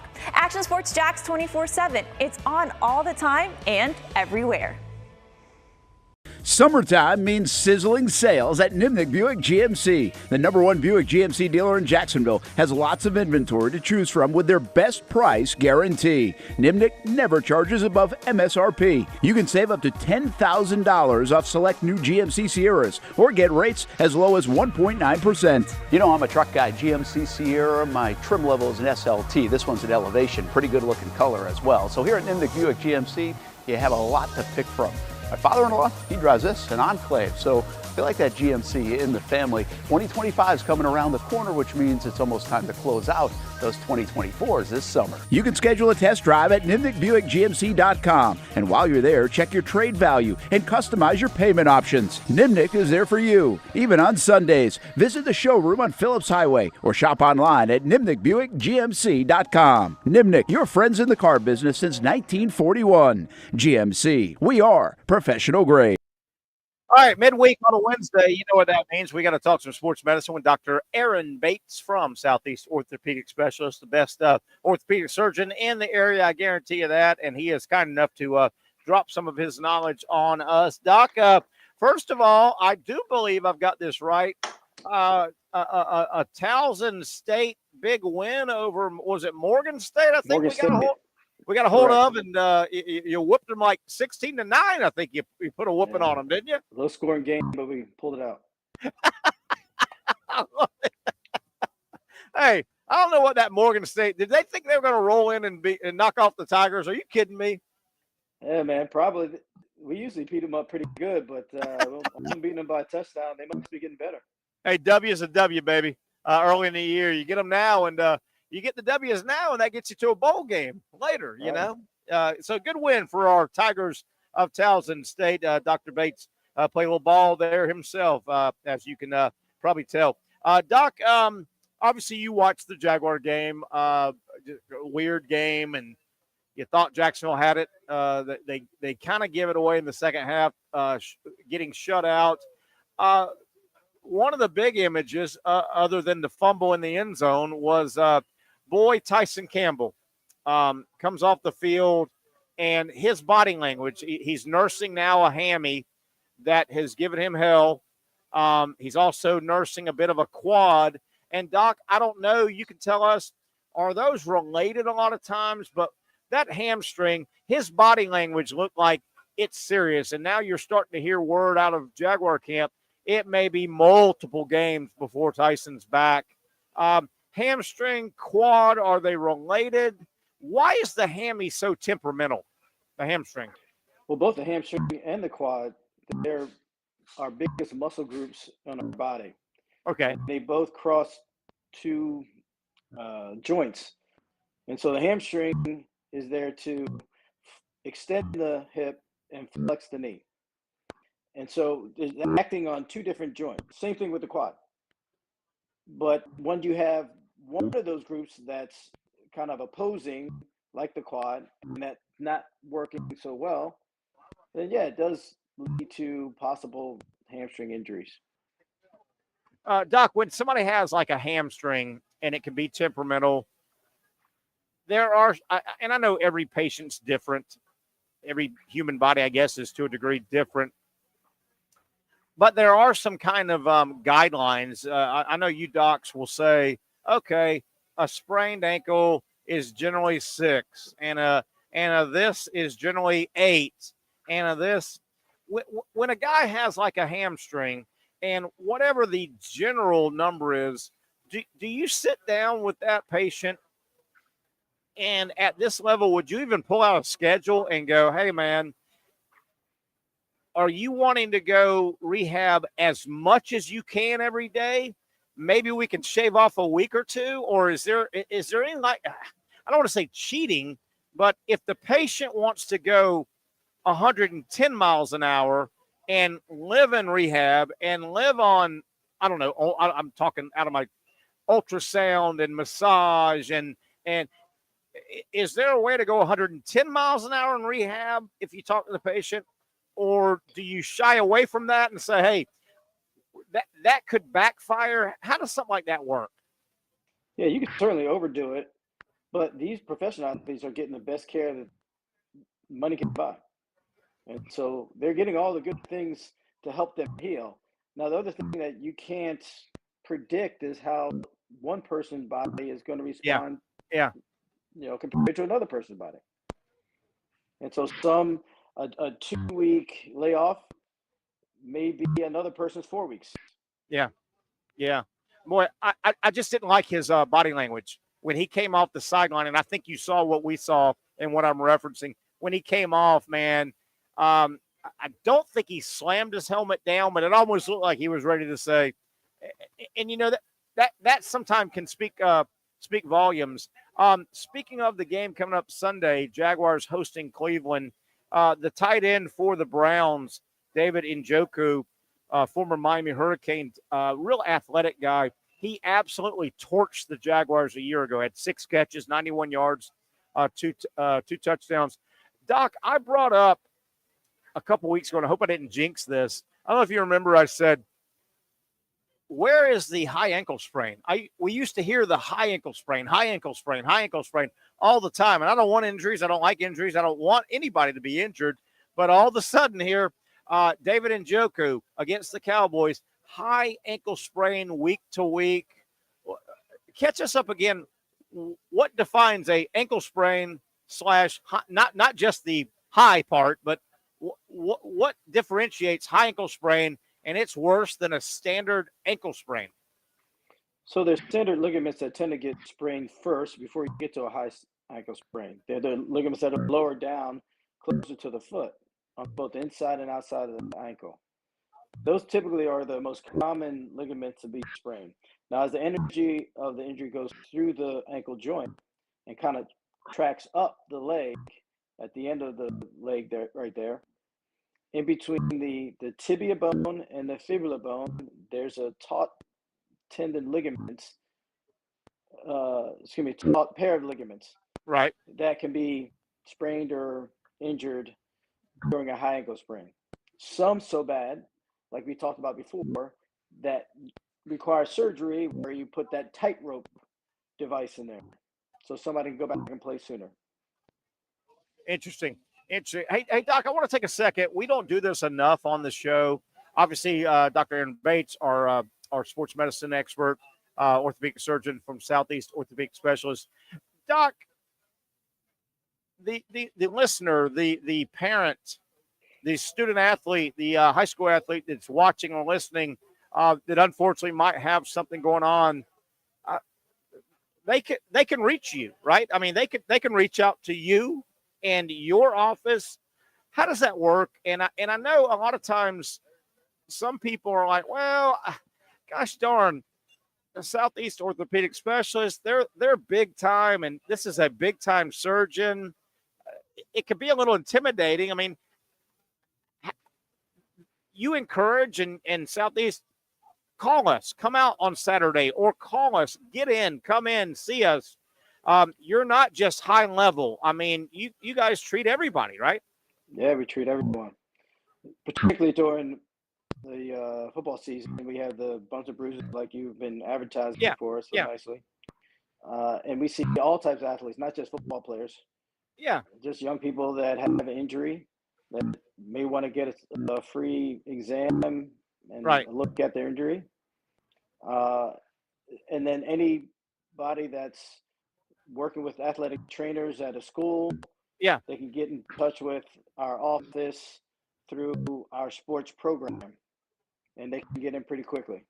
And you know, Doc, I've known, and I do know enough attorneys in town. I'm born and raised here. I know a lot of guys that are attorneys. And what I was kind of describing a moment ago is a lot of times there's a trepidation or a wait a minute, maybe, and I'm going to talk on the legal side for a moment. Well, wait a minute. You know, I may have a legal situation, but you know what?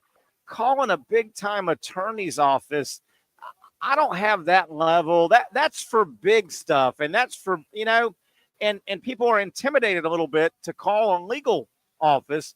I wonder if that happens sometime. Well, you know, it's just my ankle and I'm a weekend warrior. Well, there really shouldn't be a differentiating, right? I mean, if those things may happen, but they shouldn't. You know, if you have an injury, just come on in. We'll see. We see anybody for anything. Yeah, and I mean, subspecialists for each body part. Exactly, and it's not one of these. Well, wait a minute, Southeast orthopedic specialist, Dr. Bates, man, he's for an NFL level guy or a high Power 5 level athlete, and not, I'm a lacrosse player at XYZ, or well, that all counts, right? I mean, don't be intimidated. All of it counts. Yeah, all of it counts. Don't be intimidated, right? Weekend warriors. We see folks that are playing pickleball. Remember we had that pickleball conversation before? Absolutely. So all ages, all injuries. Doc, before we let you go, I know we've talked, you and I, with Patrick before, your athletic career. What was and I don't want to bring up bad news, but obviously you're a former high-level athlete yourself. What was the worst athletic injury that you can attribute to the playing field that you had as a player? Well, one of the reasons I do the things that I do now is that I tore my ACL my redshirt freshman year in college. Ooh. And that was unfortunately over 30 years ago. Yeah. But the way they dealt with it back then is not the way we deal with it now. And so I felt like I had less than optimal care pre and post operatively. I remember you telling us this. I vowed that I would never let another athlete go through that. Doc, when you had that injury, did you know immediately it was serious? Did your body tell you it was serious immediately? I didn't, because mine was different because it was more of a contact injury. At least I thought it was. Right. When I was making a cut or something like that and felt the pop, I got actually hit in the knee right when I was making a cut. And so it took a while, 30 minutes to an hour to find out that my knee wasn't feeling quite right. Yeah. Did you, and I don't know, obviously at some point the news was delivered to you and or your family at the same time, but when the news was delivered, this is going to be a long injury and rehab and all. Do you still remember that discussion and how that discussion was delivered to you? And do you take that when you talk to athletes? Do you remember that? Most definitely. I use that today. Interesting. It's an art form to tell somebody that they're going to be out the rest of the season. Oh. Maybe it's their senior year. Yeah. Was it yours in the office today? Was it your senior year? No, it was my redshirt freshman year in college. Okay. Was it earlier or late or middle in the year? Mid-season. Oh. Yeah. Oh. Yeah, that's tough. But you remember the discussion? Most definitely. You're like, am I hearing this? Is he really saying this? Yeah. Right. Yeah. Good stuff, Doc. I appreciate it. Do you know who? Do you know who's Townsend got this coming Saturday? Do you know who are we beating this Saturday? I never even looked at it. Okay. No, we play Villanova. We play Villanova. That's right. I looked it up. Villanova. You guys can beat them, right? Yeah, we can beat them. We've been up on them before. Doc, thumbnail review. You saw the Jaguar game, the fumble in the end zone. I don't think either team, Miami or Jacksonville, played real well, but man, that felt like one the Jaguars gave away. Yeah, that was the turning point of the game. Yeah. Can't have those turnovers.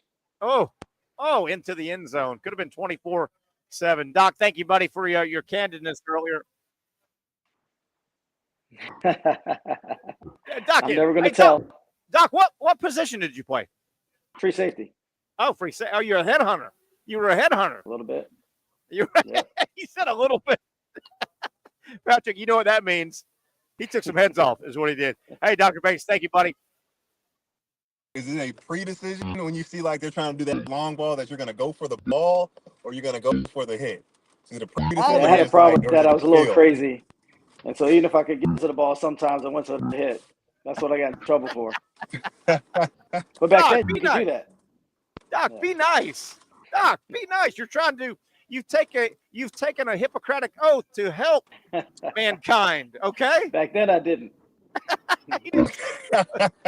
Get him out of here. That's Dr. Aaron Bates, Back then, from I didn't. Southeast Orthopedic Specialist. Yes, you can reach him and his office. They are right here helping our community. Great bumps and bruises Saturday morning clinics they've done now, expanding it to 4 locations. Take advantage, folks. You'll be glad you did. Thanks, Dr. Aaron Bates. Let's take a quick break. When we come back, we'll be rejoined with Brent Beaird and Patrick Young through this nasty storm, talking some college and NFL ball and a little baseball. My God, have you seen the numbers of the Chicago White Sox and their record? They are setting a futility record.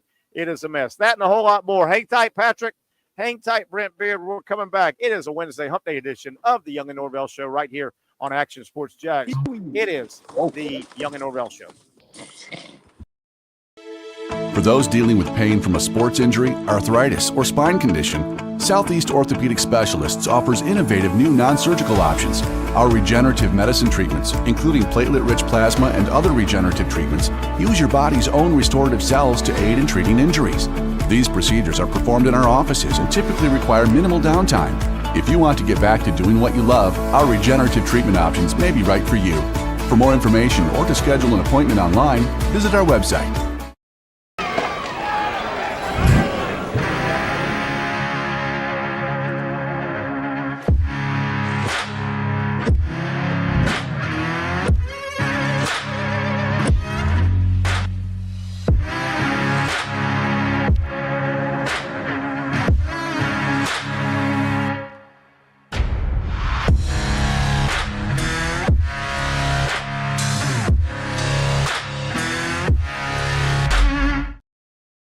Finally, a family atmosphere, kid-friendly restaurant with a real sports bar feel. Bricks Jack's Beach features all of that and a large, climate-controlled covered patio with misting fans and heaters for all seasons. Mix in an extremely diverse menu that features the most quality and affordable steak at the beach, and there's no reason not to enjoy your next lunch, dinner, happy hour, or big sporting event at Bricks Jack's Beach, 300 2nd Street North in Jacksonville Beach. See you at Bricks Jack's Beach. Since 1936, Procter Ace has been proudly helping Jax with all your home and garden projects. Whether you need tools, paint, plumbing supplies, or expert advice, we've got what you need to get the job done right. Looking to brighten your yard? Visit our garden center for plants, tools, and everything to make your outdoor space flourish. You're not just shopping here, you're part of our community. So come in today and let us help you tackle your next project with a smile. After all, Ace is the place with the helpful hardware, folks. I was tempted. It's more than just food. It's a tradition, a heritage. It's about my family and the smiles on their faces. It's about the flavor, the meat, the love, the community. Our community. Barbecue is who we are, and it's what we do. You really got to hand it to him. Hold on. The previous play is under further review. I'm not sure what he could review, but okay.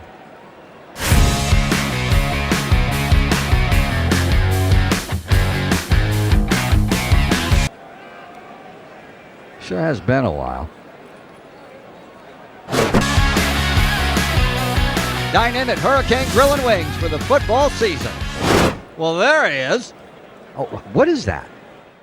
Hey everyone, Olivia Tasley here from Action Sports Jax to tell you all the different ways you can watch our new 24/7 network. 3 easy steps. You don't even need a pen and paper to write it down. Step number 1, download the app. Search Action News Jax in your app store either on your phone or your smart TV. Then, once you're on the app, click on that little drop-down menu in the upper left-hand corner with the 3 little lines. That'll show you these options, and boom, right here, click Action Sports Jax 24/7, and you will be brought to our continuous stream channel. That app can be accessed through all these different platforms. Whether you have Roku, Fire TV, Smart TV, Apple TV, or Google TV, you can find our app. Now, if you don't have access to the app, don't worry, we still got you covered. We're across all social media platforms from Facebook, Instagram, X, YouTube, Twitch. We have a podcast channel. Plus, check out our short reels on our TikTok. Action Sports Jax 24/7. It's on all the time and everywhere.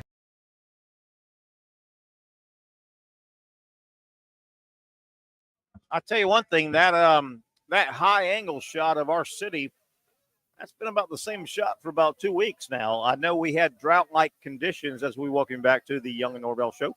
Terry Norvelle here, sitting on the floor not on the floor, in the dining area of Twin Peaks. Not on the floor. We've actually got chairs here. Brent Beaird, but my buddy Brent Beaird joining me right here inside Twin Peaks, our Wednesday home. Patrick Young, we think, still joining us. We'll catch up with Pat in a moment. If you break our summer down, and a lot of people say it was such a hot summer, I'm not so sure this was a hotter summer, but if you remember, we had about a 5 or 6 week run where we got no rain. Right. It was brittle. And it was 100 degrees every day. Every day it was brittle. We didn't get that cool down shower. It was brittle there for 5 or 6 weeks. Well, I don't know if it was any hotter. It just felt like it was. Well, now we're getting too much rain. Yeah. Oh, yeah. Boy, I hope it mellows a little bit over time. But listen, in the South, there were, I saw the Kentucky game, the Alabama game. Kickoff temperature was about 72, and it was, my brother told me in Alabama, Terry, and I always hesitate to say this, that the low was from 48 to 54. Woo! Could you get all over that right now? You think? Brent Beaird joining us here. Brent, I want to hit some other college topics and games and teams and programs. I know I brought this up preseason, in the offseason during the summer. I said there's a pretty good chance, I think, that by the end of the season, there will be a really, really, really good offensive line coach available. And by the end of this college football season, there will be a really, really, really good defensive coordinator available.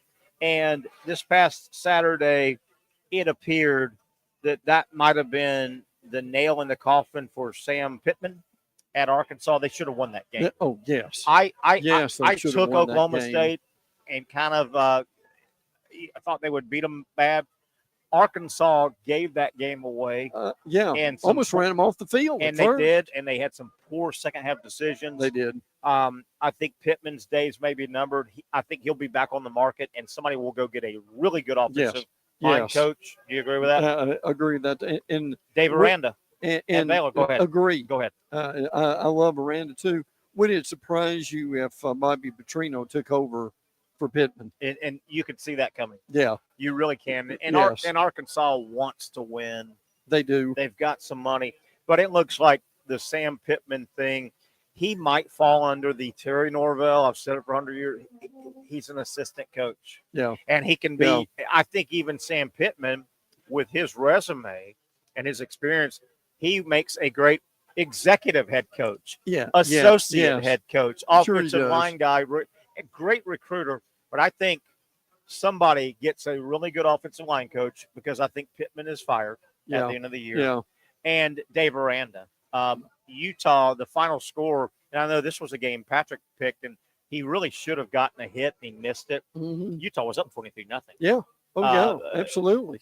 12, by the way, points for Aranda, and that killed the cover of 17. Baylor and Dave Aranda, it just hasn't worked. No. He may be another guy. I think he's a really good defense coordinator. He is. I just don't think he's the head coach. You're going to have a really good OL and a really good DC out there. Yeah, you sure are. Somebody could grab Billy Napier. Billy Napier. Yeah, Billy Napier. Now Now I'll tell you another guy who may be available one way or another. Now, he may just retire as Mark Stoops at Kentucky. It's stale there. I saw a tweet. Now, get this a minute ago. I saw a tweet a minute ago that I had to look at it 2 or 3 times. It said Kentucky beat Florida 3 times in a row. And the coach that really may be going after the end of the year is Stoops. How about that? What are your thoughts on Kentucky? They stunk it up the other day. They did. They really did. They just didn't look very good. Kentucky's calling card under the Mark Stoops rebirth or birth, I guess. They really had no rebirth. They've never been great. But Mark Stoops at Kentucky, his calling card is offensive line. Yes. We are going to, and they've put guys in the NFL, and they have had they call it the big blue wall or whatever. Yeah. That offensive line was terrible. It was And awful. Don't you feel sometimes things just get stale? They do. And They Mark do. Stoops, I think, Yes. doesn't he get a name on the wall somewhere? Oh, I think he gets a statue. He gets a statue. He deserves But that it. doesn't mean it kind of peaked and it's stale. Yeah. It feels stale to me. And Vandergriff was, well, I mean, he threw for about, with the sacks, less than 40 yards. Mhm. So, no, I'm with you. It's sad to see where that's going, but I mean, he flirted with that with the A&M job. How close that was, Yeah. We're not really sure, but offensive line has been a problem with the Kentucky. Gosh, they've got to play better this week, don't they, against Georgia than they did against South Carolina? You would think, and obviously Georgia's Georgia, and they're not South Carolina, but yeah, they've got to go out and show a little more. Yeah, they really do. They've got to go out and show them. That's in Lexington, I think, but yeah, it sure is. Georgia should walk away before, but yeah, Kentucky really needs to show that they haven't kind of quit and it's stale. Clemson, what do you make of Clemson and Dabo? And they were the most recent team, or maybe the only team, to consistently over a chunk of years, 4 or 5 or 6 years. I mean, they stood toe-to-toe and threw punches with Alabama. Yeah. With Dabo, it feels stale there. And I know there's a philosophical, does he got to change with the portal? But what are your thoughts on Dabo and the staleness of Clemson football? They've got a good defensive line with the Woods kid who came from Alabama. Clay Kubnik is okay. He's nothing special. But Dabo's not going to change his philosophy on transfers. But look, again, you and I've said this for years now. You don't have to get 20 of them. All you got to do is get like 3 or 4. Yep. And if you do that, that bolsters what you've got. I like Dabo. He can probably coach there. I'm not going to say for a lifetime contract. Right. But he could coach there, what, Terry? Easily another 2 or 3 years, and without it getting really hot. But at some point, they would need to win the conference, don't you think? Yeah. Does he want to do this a little bit and shake Dabo up and go find a new, fresh start? Or does he just stay at Clemson? That makes you wonder. It really does. You wonder. And I'm not saying he can't turn it back around at Clemson, but sometimes I always use the word stale. Yeah. Sometimes things just get stale. They I do. think in the general job market, sometime if you've banged out the TPS reports as an accountant for 12 years at Blue Cross, sometime you might need to look for a. Here's the other thing with that league right now that might keep him there for a while. There's no real bell cow in that league. No. Now you've got Georgia, Texas, Alabama. You could also throw Ole Miss and Missouri in there. But Terry, when you look at it right now for the ACC, I mean, Florida State obviously won one last year, but they're nowhere near that right now. Miami may be in a resurgence. We'll see as the season goes along. Here's Clemson. They're 9-3-ish, maybe even 10-2, but they're not really winning anything. North Carolina State aren't really doing anything either. So the point is that there really is no dominant team in the ACC right now. If we had a bug planted in the ACC home office, are some of the big wigs in the ACC home office, are they chuckling a little bit at the start for Florida State and Clemson? Oh, yeah, absolutely. The programs that are suing them, are they chuckling a little bit? Yes, absolutely. And are they chuckling mainly because we're probably not going to be married together anyway? You don't want to chuckle if they're not leaving you. They're part of your world. But are they chuckling a little bit? I'm sure. The problem is, the way they're looking at it, Florida State bragged all summer that they were leaving and that they deserve more money and that they were better than everyone else was in the league.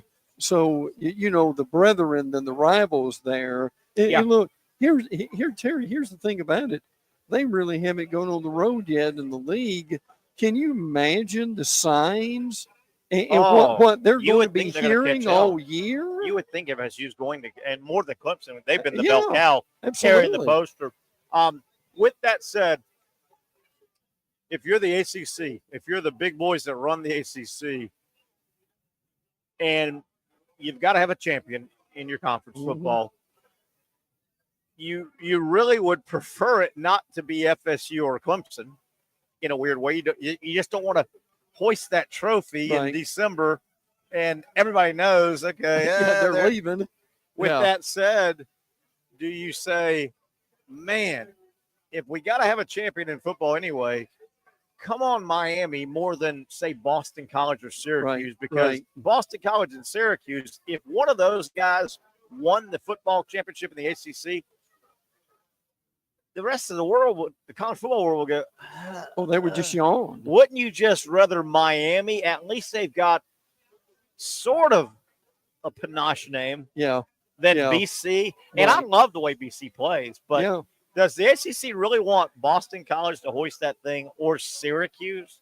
Wouldn't they just say, come on, Miami, win the damn thing? Yeah. Now, I'll say this, Fran Brown for Syracuse, who came from Georgia, he may be – that may be a pretty good program in 2 or 3 years. Maybe.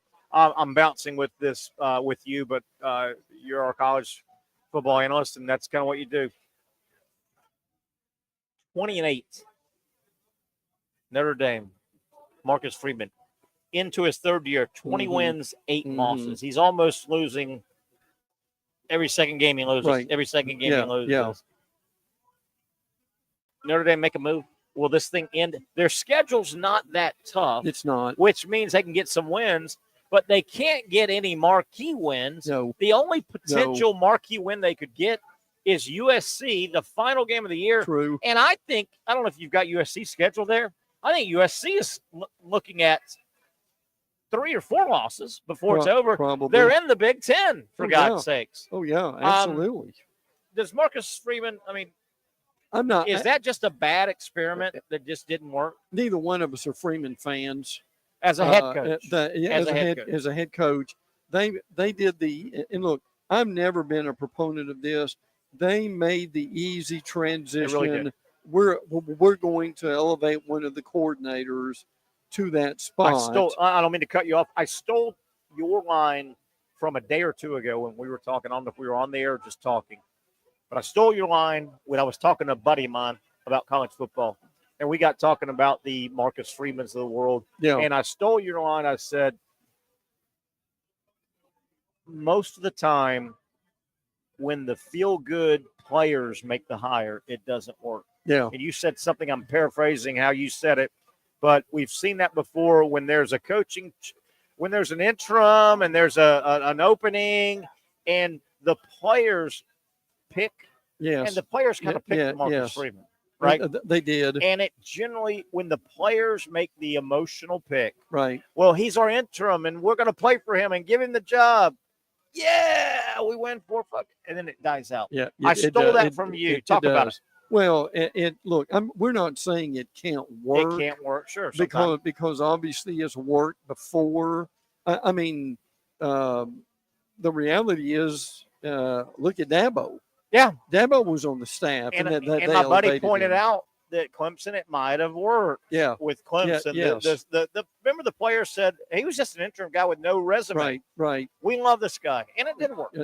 No, but it doesn't generally work, does it? No, it really. Well, and there are tons of examples. Mike Dubose in Alabama was one of the greatest defensive line coaches that there's ever been. But Dubose and amazingly won 10 years and beat Florida twice and won an SEC championship in 1999. Yeah.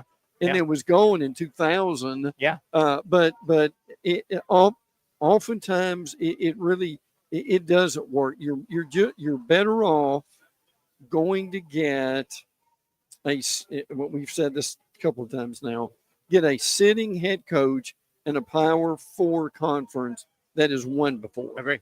And if you can do that, I agree. Your odds are much better. And now that Florida has done that, you can't do that again. No, you can't. We're coming up on a break. We'll have one segment left with Brent Beaird. Talking a lot of college football here on the Young and Norvelle Show, coming to you from our Wednesday home, Twin Peaks. You know that by now. We're here every single hump day at Twin Peaks. Way too early to judge, but along the lines of what we just spent 10 minutes talking about, and the roster picks the coach. Does Michigan have the right guy? No, they all love him. You went quick. They all love him. You went quick. Is he the right guy? They all love him, and I get that. And probably now I understand that more probably than I do some others. We all knew Harbaugh was leaving. Mm-hmm. He knew what was coming. He wasn't going to hang around. And you've got to give it to somebody. And I understand that too. But my question, to answer your question, will he be the answer in 2, 3, or 4 years? Two, right? 3 or 4 years. And gosh darn, I love the way you think. In 2, 3, or 4 years, when the national championship aura has started to rub off. Yes. Right now, yes. Michigan fan, and they wanted to win Saturday, but you and I knew they weren't winning Saturday. Frankly, I think they got out a little bit of a break, not getting beat worse. Probably. You know they weren't. But that Michigan fan that walked out of Michigan Stadium, you know what? They've got the panache of a national title right here. And that means a lot. And you know what? Really does. That Saturday by 5 o'clock, they went back to their tailgate at Ann Arbor. Right. And they went, okay, Texas is a lot better football team. They may win the national title. They beat us 30, whatever, 12, blah, blah, blah. Hold on. They polished up their national championship trophy a little more. It's still shiny, isn't it? Right. Still shiny. So that euphoria lasts a couple years. It does. And it should. It does. But it gives you equity. You hit it. Come see me 2, 3 years from now. And Sharon Moore, I think is his name. Yes. Moore. Yes. Just don't think he's the guy to lead. Is he the guy to lead Michigan the next 12 years? And what we got to remember is he still wasn't the head guy. No. Now he was very involved, and we get that in the coordinator situation. Yeah. But at some point, And again, Terry and I are not saying you can't try that, because teams do it all the time, and guys earn their stripes by doing so. But Terry, it's such a difference from being even a high profile coordinator to being the head coach, and all you've got to do for that. It really is. When we come back, one final segment, we'll wrap it up with some more college football talk. Brent Beaird here. I'm Terry Norvelle. Glad you're with us here on a Wednesday edition. Tomorrow we will be live at Sliders Oyster Bar, and we will give away our 2 Florida Texas A&M tickets. We've got like 25 people already registered. Patrick got some people set up. They're in the drawing. We will then tomorrow, sometime between tonight, tomorrow, and before we go on the air, I'll post how more people can register to get in the drawing. It's going to be a random drawing, and we're going to give away 2 tickets to Florida Texas A&M. I'm going to that game. I think you're going to that game Saturday. We're going to be wet.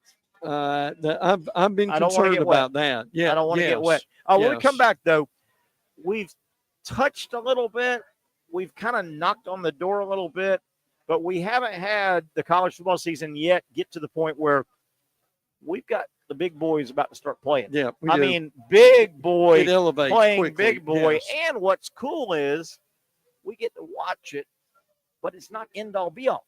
That's right. We got 12 teams to get in, but we haven't had the big boys yet. Michigan, Texas, you and I knew that wasn't big on big because Michigan's in rebuild in terms of national title. We'll talk about some of the big on big games that are right down the road and who might be 3 or 4 teams trying to nudge their way into the big, including Tennessee. That's right. Oh, guys, like Tennessee. That and a whole lot more. 1 segment left. Do not go anywhere. If you love college football, you're going to love the next segment. Terry Norvelle, Brent Beaird, and you right here on Action Sports Jacks. It is the Young Norvelle Show from Twin Peaks.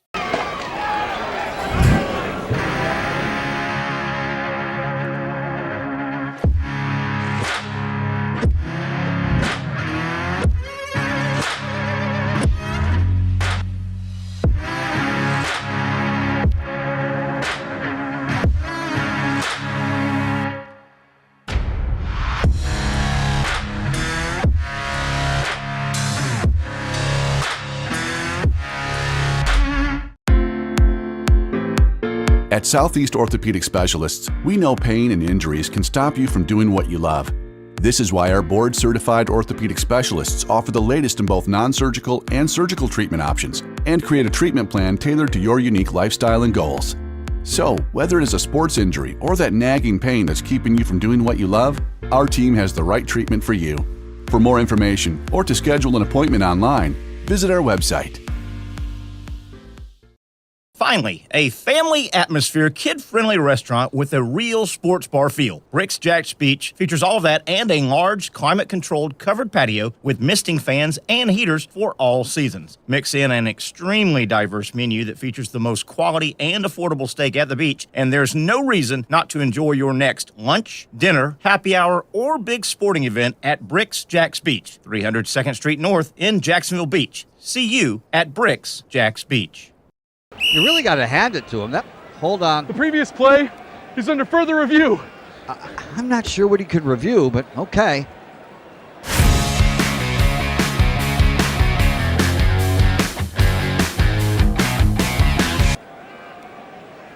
Sure has been a while. Dine in at Hurricane Grill and Wings for the football season. Well, there he is. Oh, what is that? The Action Sports Jax 24/7 network is streaming. I'm Stuart Weber, and I'm here to teach you a nice three-step process on how you can watch all your favorite programming from the Brent and Austin Show every weekday 10 a.m. to 1 p.m. or the Cup Date with me. It's fantastic. We talk NASCAR. It's a great time. Wednesdays at 1 o'clock. All right, first step, easy.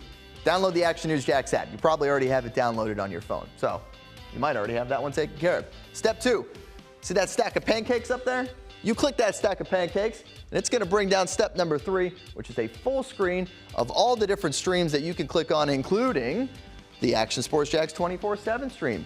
You click that, the video's rocking and rolling on your mobile device. You're watching all the shows you want to, and you're having a good time. You can also do it on your smart TV with the Action News Jax Now app. I do it on my Samsung TV at home. It's a great way to watch it on a nice, large screen for all the content. That's the Action Sports Jax 24/7 network. Hope you can find it.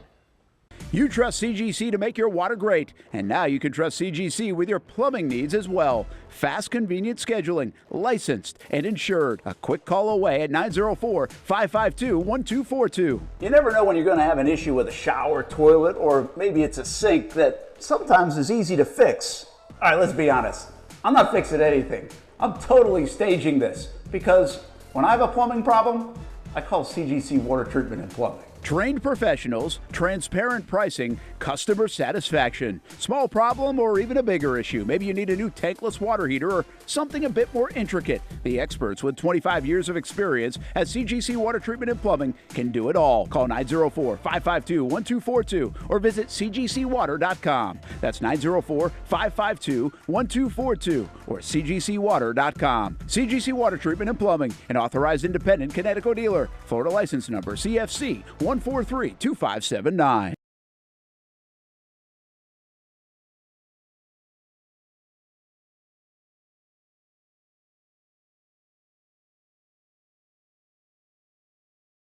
There it is. There is that standard shot that we have had. That rain, go away, come again another day. But I guess we have, as we welcome you back to the Young Norvelle Show, I want to thank Zach Rothrock for producing here. We had a lot of rain, and Brent was fighting to get here, and Patrick's been on and off, and I'm here, and blah, blah, blah. Thanks, Zach, for everything you do on the back end. I'm assuming, are we back to the water table where we need to be?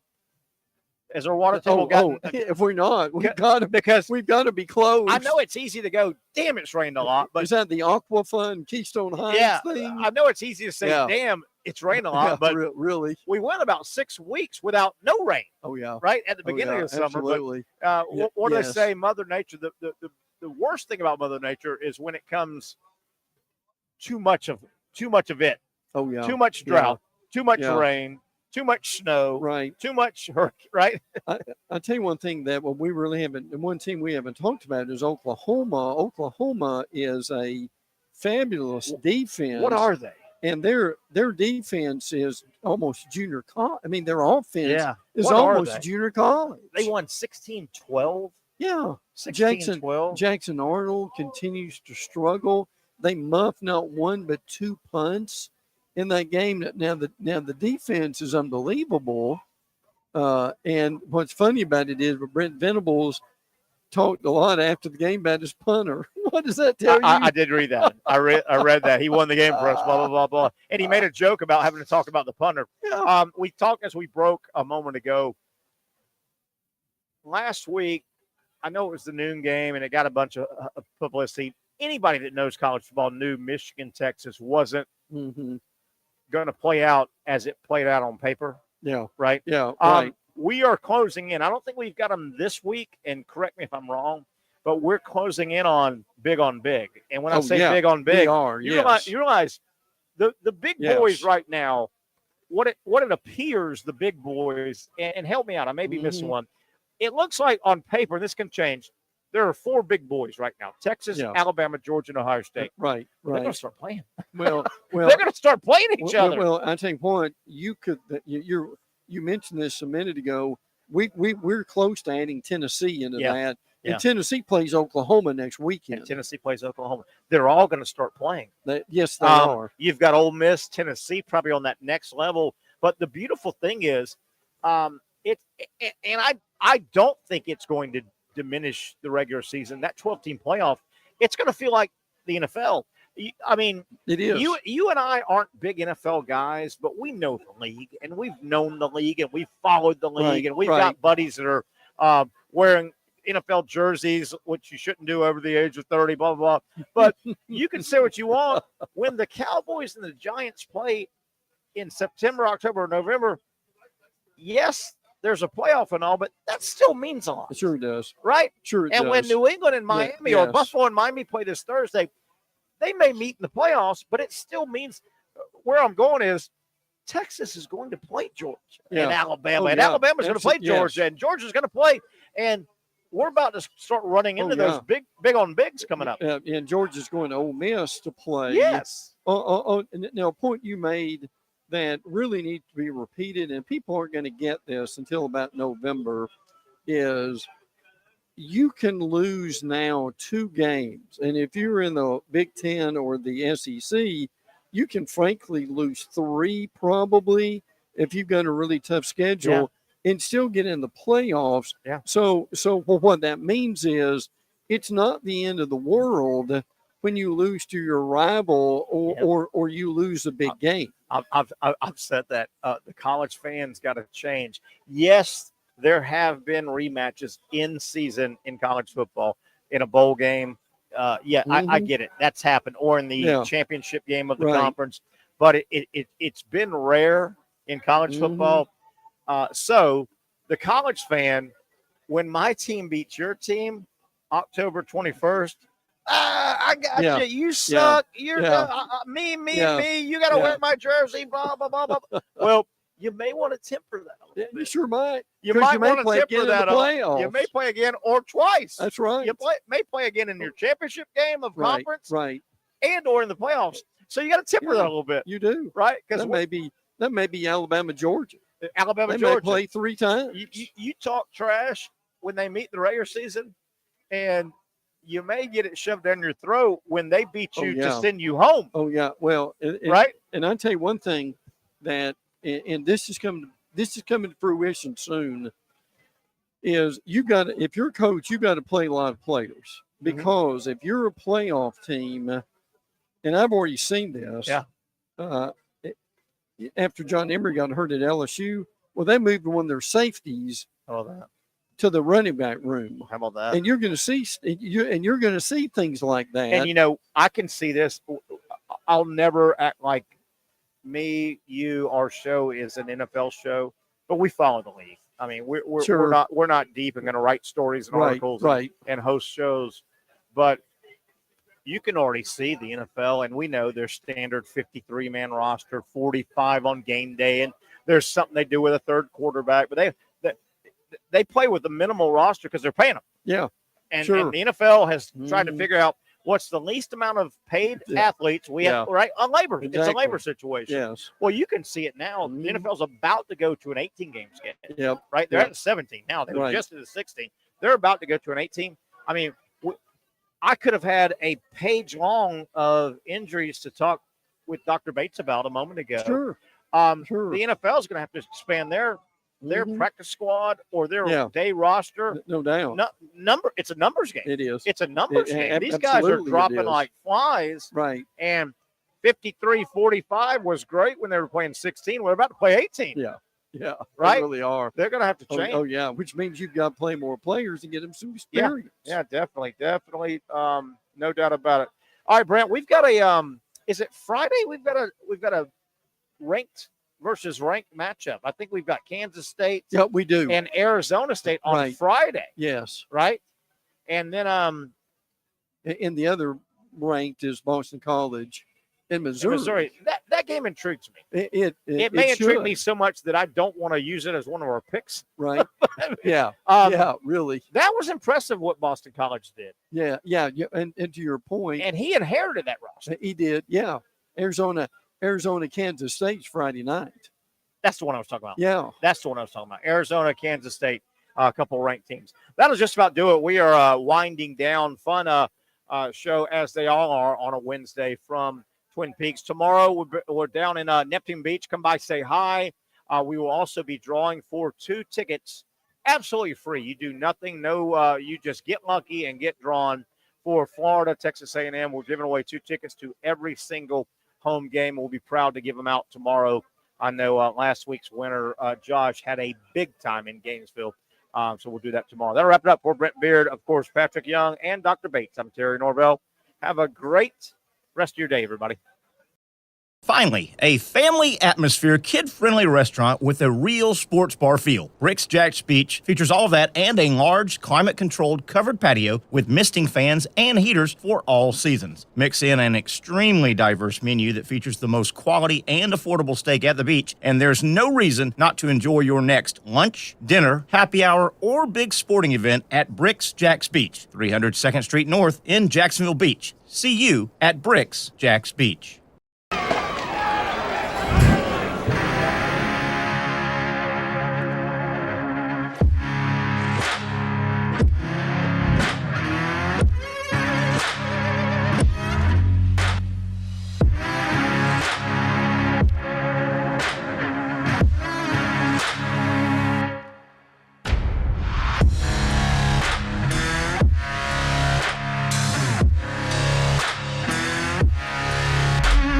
For over 20 years, Southeast Orthopedic Specialists has been providing the highest level of orthopedic and spine care to patients throughout Northeast Florida. Now, we're making that same great care even more convenient with Southeast Orthopedic Specialists Direct, a walk-in clinic where you can be seen for pain or injuries with no appointment needed. Staffed by orthopedic physicians and specialists, we offer everything from diagnosis and treatment to imaging and bracing, all with no appointment needed. For more information, hours, and locations, visit our website. You really got to hand it to him. Hold on. The previous play is under further review. I'm not sure what he could review, but okay.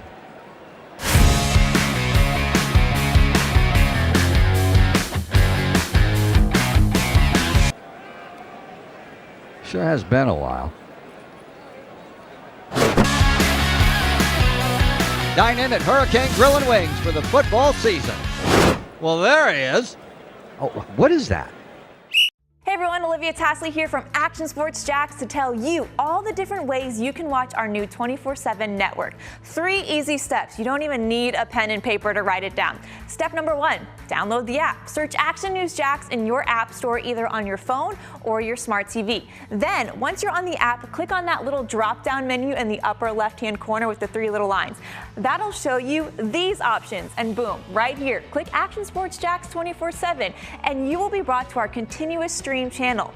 That app can be accessed through all these different platforms, whether you have Roku, Fire TV, Smart TV, Apple TV, or Google TV. You can find our app. Now, if you don't have access to the app, don't worry, we still got you covered. We're across all social media platforms from Facebook, Instagram, X, YouTube, Twitch. We have a podcast channel. Plus, check out our short reels on our TikTok. Action Sports Jacks 24/7. It's on all the time and everywhere. Summertime means sizzling sales at Nimnick Buick GMC. The #1 Buick GMC dealer in Jacksonville has lots of inventory to choose from with their best price guarantee. Nimnick never charges above MSRP. You can save up to $10,000 off select new GMC Sierras or get rates as low as 1.9%. You know I'm a truck guy. GMC Sierra, my trim level is an SLT. This one's an Elevation. Pretty good looking color as well. So here at Nimnick Buick GMC, you have a lot to pick from.